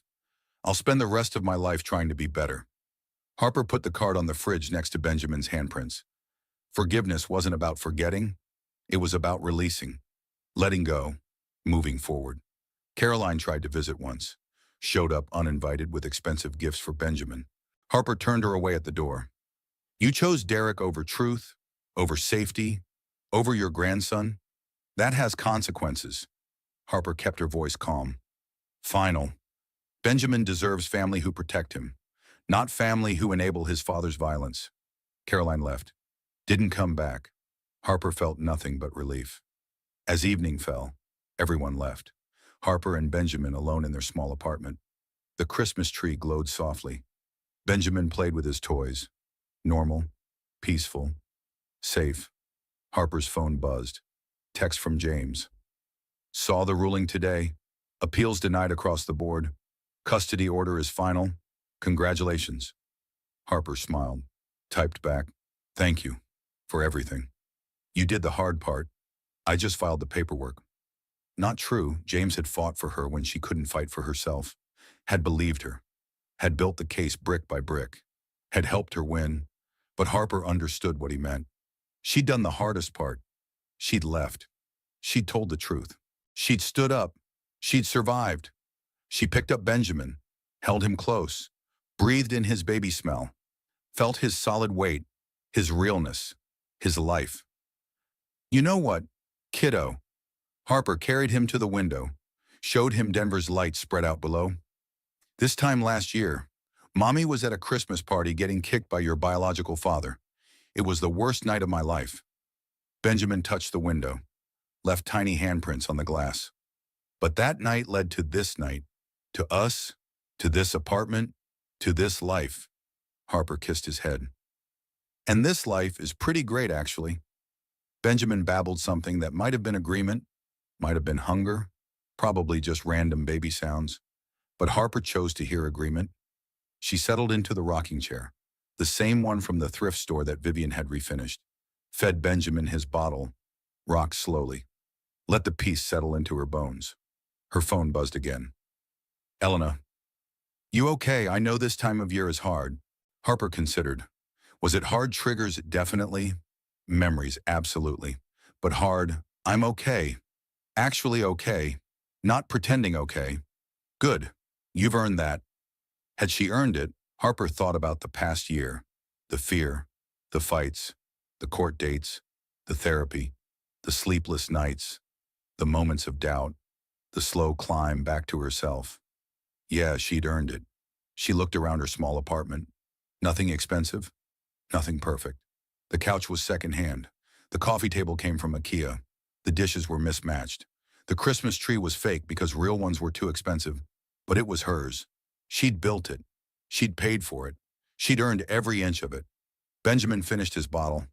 Harper burped him, changed him into pajamas covered in little reindeer, laid him in his crib, wound up the mobile Vivian had bought, stars and moons that played soft music. Good night, baby boy. Harper kissed his forehead. Mommy loves you more than anything. Benjamin's eyes were already closing. That fast drop into sleep that only babies manage. Total trust. Complete peace. Harper stood in the doorway watching him sleep. This tiny human she'd protected. This life she'd fought for. This future she'd built from ruins. Her phone rang. Unknown number. Harper almost declined it, then didn't. Answered. Hello, Harper Mitchell. A woman's voice, Professional, kind. This is Rachel Chen from Colorado Family Services. I'm calling about your case. Harper's heart rate spiked. Is something wrong? No, nothing wrong. I wanted to let you know personally before it hits your lawyer's desk tomorrow. Derek Mitchell's parental rights petition was denied. He won't be pursuing visitation. He signed termination papers this afternoon. Harper sat down slowly. He what? He terminated his parental rights. Voluntarily. His lawyer said he doesn't want Benjamin growing up visiting him in prison. That it's better for the child if Derek's not in his life at all. Harper didn't know how to feel. Relief, sadness, anger that Derek was making this choice now after putting her through hell. What does that mean legally? It means Derek has no rights to Benjamin. No custody, no visitation, no decision-making power. He's no longer legally Benjamin's father. You have full and sole parental rights. And child support. That's between you and your lawyer. But typically when someone terminates rights, they also terminate obligations. Harper thought about the $6,000 a month, the financial security, then thought about never having to coordinate with Derek, never having to allow supervised visits, never having to see him again. Okay, Harper heard herself say. Okay, thank you for letting me know. After Rachel hung up, Harper sat in the quiet of her apartment. Benjamin slept. The Christmas tree glowed. Outside, snow started falling softly. Derek had let them go. Finally, completely, Benjamin would grow up without a father. But he'd grow up safe, loved, protected. Harper picked up her phone, called Vivian. Mom, Derek terminated his parental rights. Benjamin's just mine now. Vivian was quiet for a long moment. How do you feel? Free? Harper realized it was true as she said it. Completely free. After they hung up, Harper walked to the window, watched snow fall on Denver. This city that had seen her married, had seen her broken, had seen her rebuild. She thought about Harper from a year ago, 7 months pregnant, standing at a Christmas party, about to have her world destroyed by a kick and a cold look and the realization that love wasn't enough to fix cruelty. That Harper had been scared, lost, confused, trapped. This Harper was different, stronger, clearer, free. Harper looked at her reflection in the window, really looked, saw a woman who'd survived, who'd fought, who'd won, not perfectly, not easily, but completely. I did it, she whispered to her reflection, to the past year, to the woman she used to be. I survived. I protected Benjamin. I escaped. I won. Benjamin stirred in his crib, made a small sound, settled back to sleep. Harper walked to his room, stood in the doorway watching him. This perfect tiny human who'd never know his biological father, who'd grow up with stories of strength instead of lies about family, who'd learn that leaving was braver than staying. The hardest part wasn't leaving, Harper whispered to her sleeping son. The hardest part was realizing I deserved better, that love shouldn't require survival skills, that the prison door had been unlocked all along. I just had to be brave enough to push it open. Benjamin slept peacefully, didn't hear, wouldn't remember this moment. But someday when he was older, Harper would tell him, would explain, would help him understand. For now, she just watched him sleep, her son, her family, her reason for everything. Tomorrow was Christmas Eve. In 2 days, it would be exactly 1 year since the party, since the kick, since Ryan burst through the doors in that ridiculous Santa suit and everything changed. Harper thought about making plans, decorating cookies with Benjamin, having Vivian and Elena over, making new traditions, better memories. But for tonight, she just stood in her small apartment, watched snowfall, listened to Benjamin breathe, felt peace settle into her bones like snow on Denver. She'd survived the worst year of her life. She'd fought battles she never wanted to fight. She'd lost a marriage but gained herself. And standing there in her second-hand apartment with her sleeping son and her hard-won freedom, Harper realized something profound. Losing Derek was the greatest gift she'd never known she needed. Not because she'd wanted the pain, not because the journey hadn't been hell, but because on the other side of that hell was this peace, this clarity, this absolute certainty of her own worth. Harper walked to the kitchen, made herself tea, sat at her small table, pulled out a notebook. She wrote, "Things I know now that I didn't know a year ago." The list came easily. 1. Love should never require you to become smaller. 2. A man who hurts you will always have an excuse. The excuse doesn't matter. 3. Money can't buy happiness, but safety is priceless. 4. Your mother was right about more things than you thought. 5. True friends show up when your life is a mess. 6. Starting over isn't failure, it's courage. 7. You're stronger than you thought you were.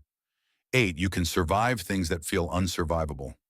9. Single motherhood is hard, but it's better than being partnered with the wrong person. 10. Sometimes losing everything helps you find what actually matters. Harper read the list. Added one more 11. The prison door was unlocked all along. You just had to be brave enough to walk through it. She closed the notebook, finished her tea, checked on Benjamin one more time, then went to her own room, her own bed, her own space. No one to answer to, no one to fear, no one to appease, just her.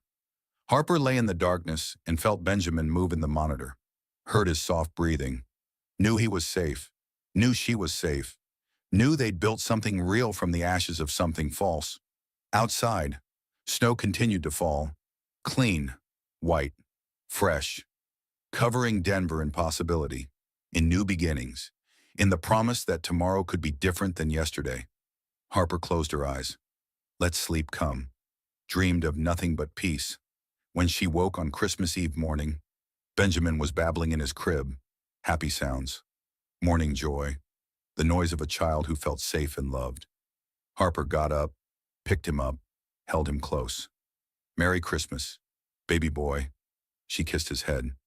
This is our first Christmas, just us, and it's going to be perfect. Benjamin grabbed her nose, laughed. Didn't understand the significance but felt the love. They spent the day making memories, decorating cookies that Benjamin mostly ate, reading stories, playing with toys, being normal. Elena and Sarah came for dinner. Vivian brought ham and sweet potatoes. Ryan stopped by with his daughter briefly. A found family, people who'd shown up, who'd stayed, who'd fought for her when she couldn't fight for herself. After everyone left, Harper sat in the rocking chair with Benjamin. The Christmas tree glowed softly. Outside, carolers sang in the courtyard. Joy to the world. Silent night. All the songs of peace. You know what's funny? Harper said to Benjamin. A year ago I had everything I thought I wanted. A rich husband, a fancy apartment, a perfect life on paper. Benjamin touched her face, babbled something. But I was miserable, scared, small, living in a prison I didn't even recognize as a prison. Harper rocked slowly. Now I have nothing I thought I wanted, but I have everything I actually need. Benjamin yawned. His eyes drooped. That fast drop into sleep again. Harper carried him to his crib, laid him down gently, wound the mobile, watched the stars spin. Sweet dreams, baby boy. Mommy's right here.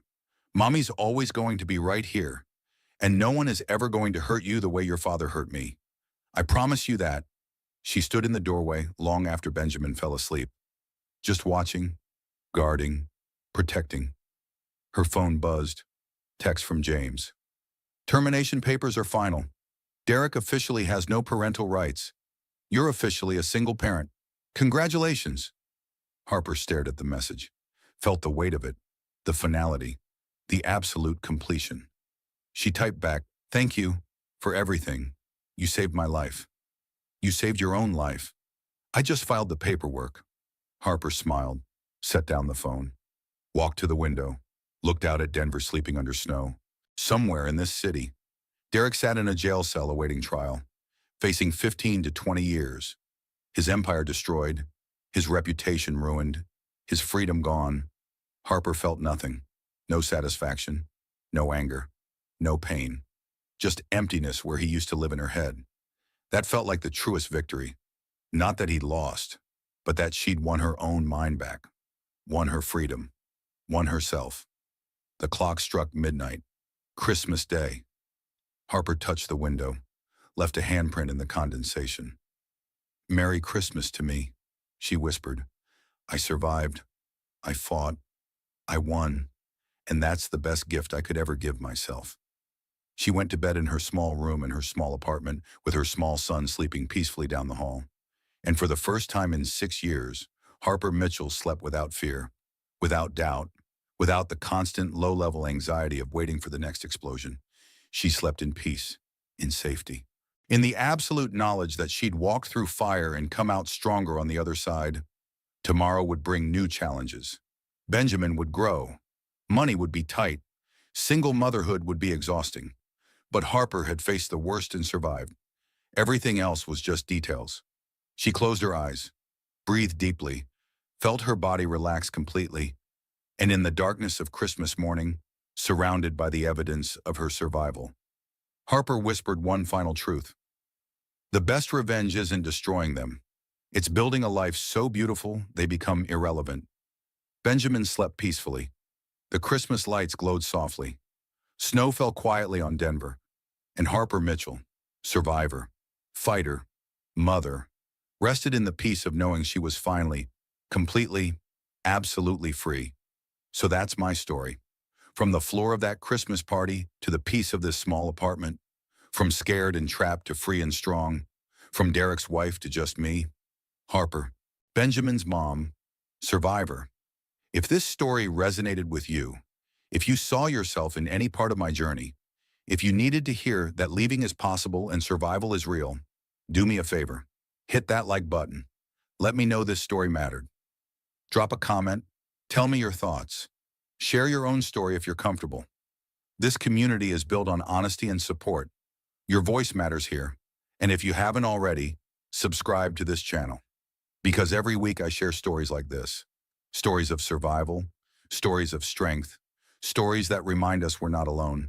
Share this video with someone who needs to hear it. Maybe your best friend who's been making excuses for too long. Maybe your sister who keeps going back. Maybe yourself from 6 months ago who needed permission to leave. You never know whose life might change because you hit that share button. Remember, the hardest part isn't leaving. It's realizing you deserve better. And you do. You absolutely do. I'm Harper. This was my story. And I'll see you next week with another one. Until then, stay strong, stay safe, and know that the prison door is unlocked. You just have to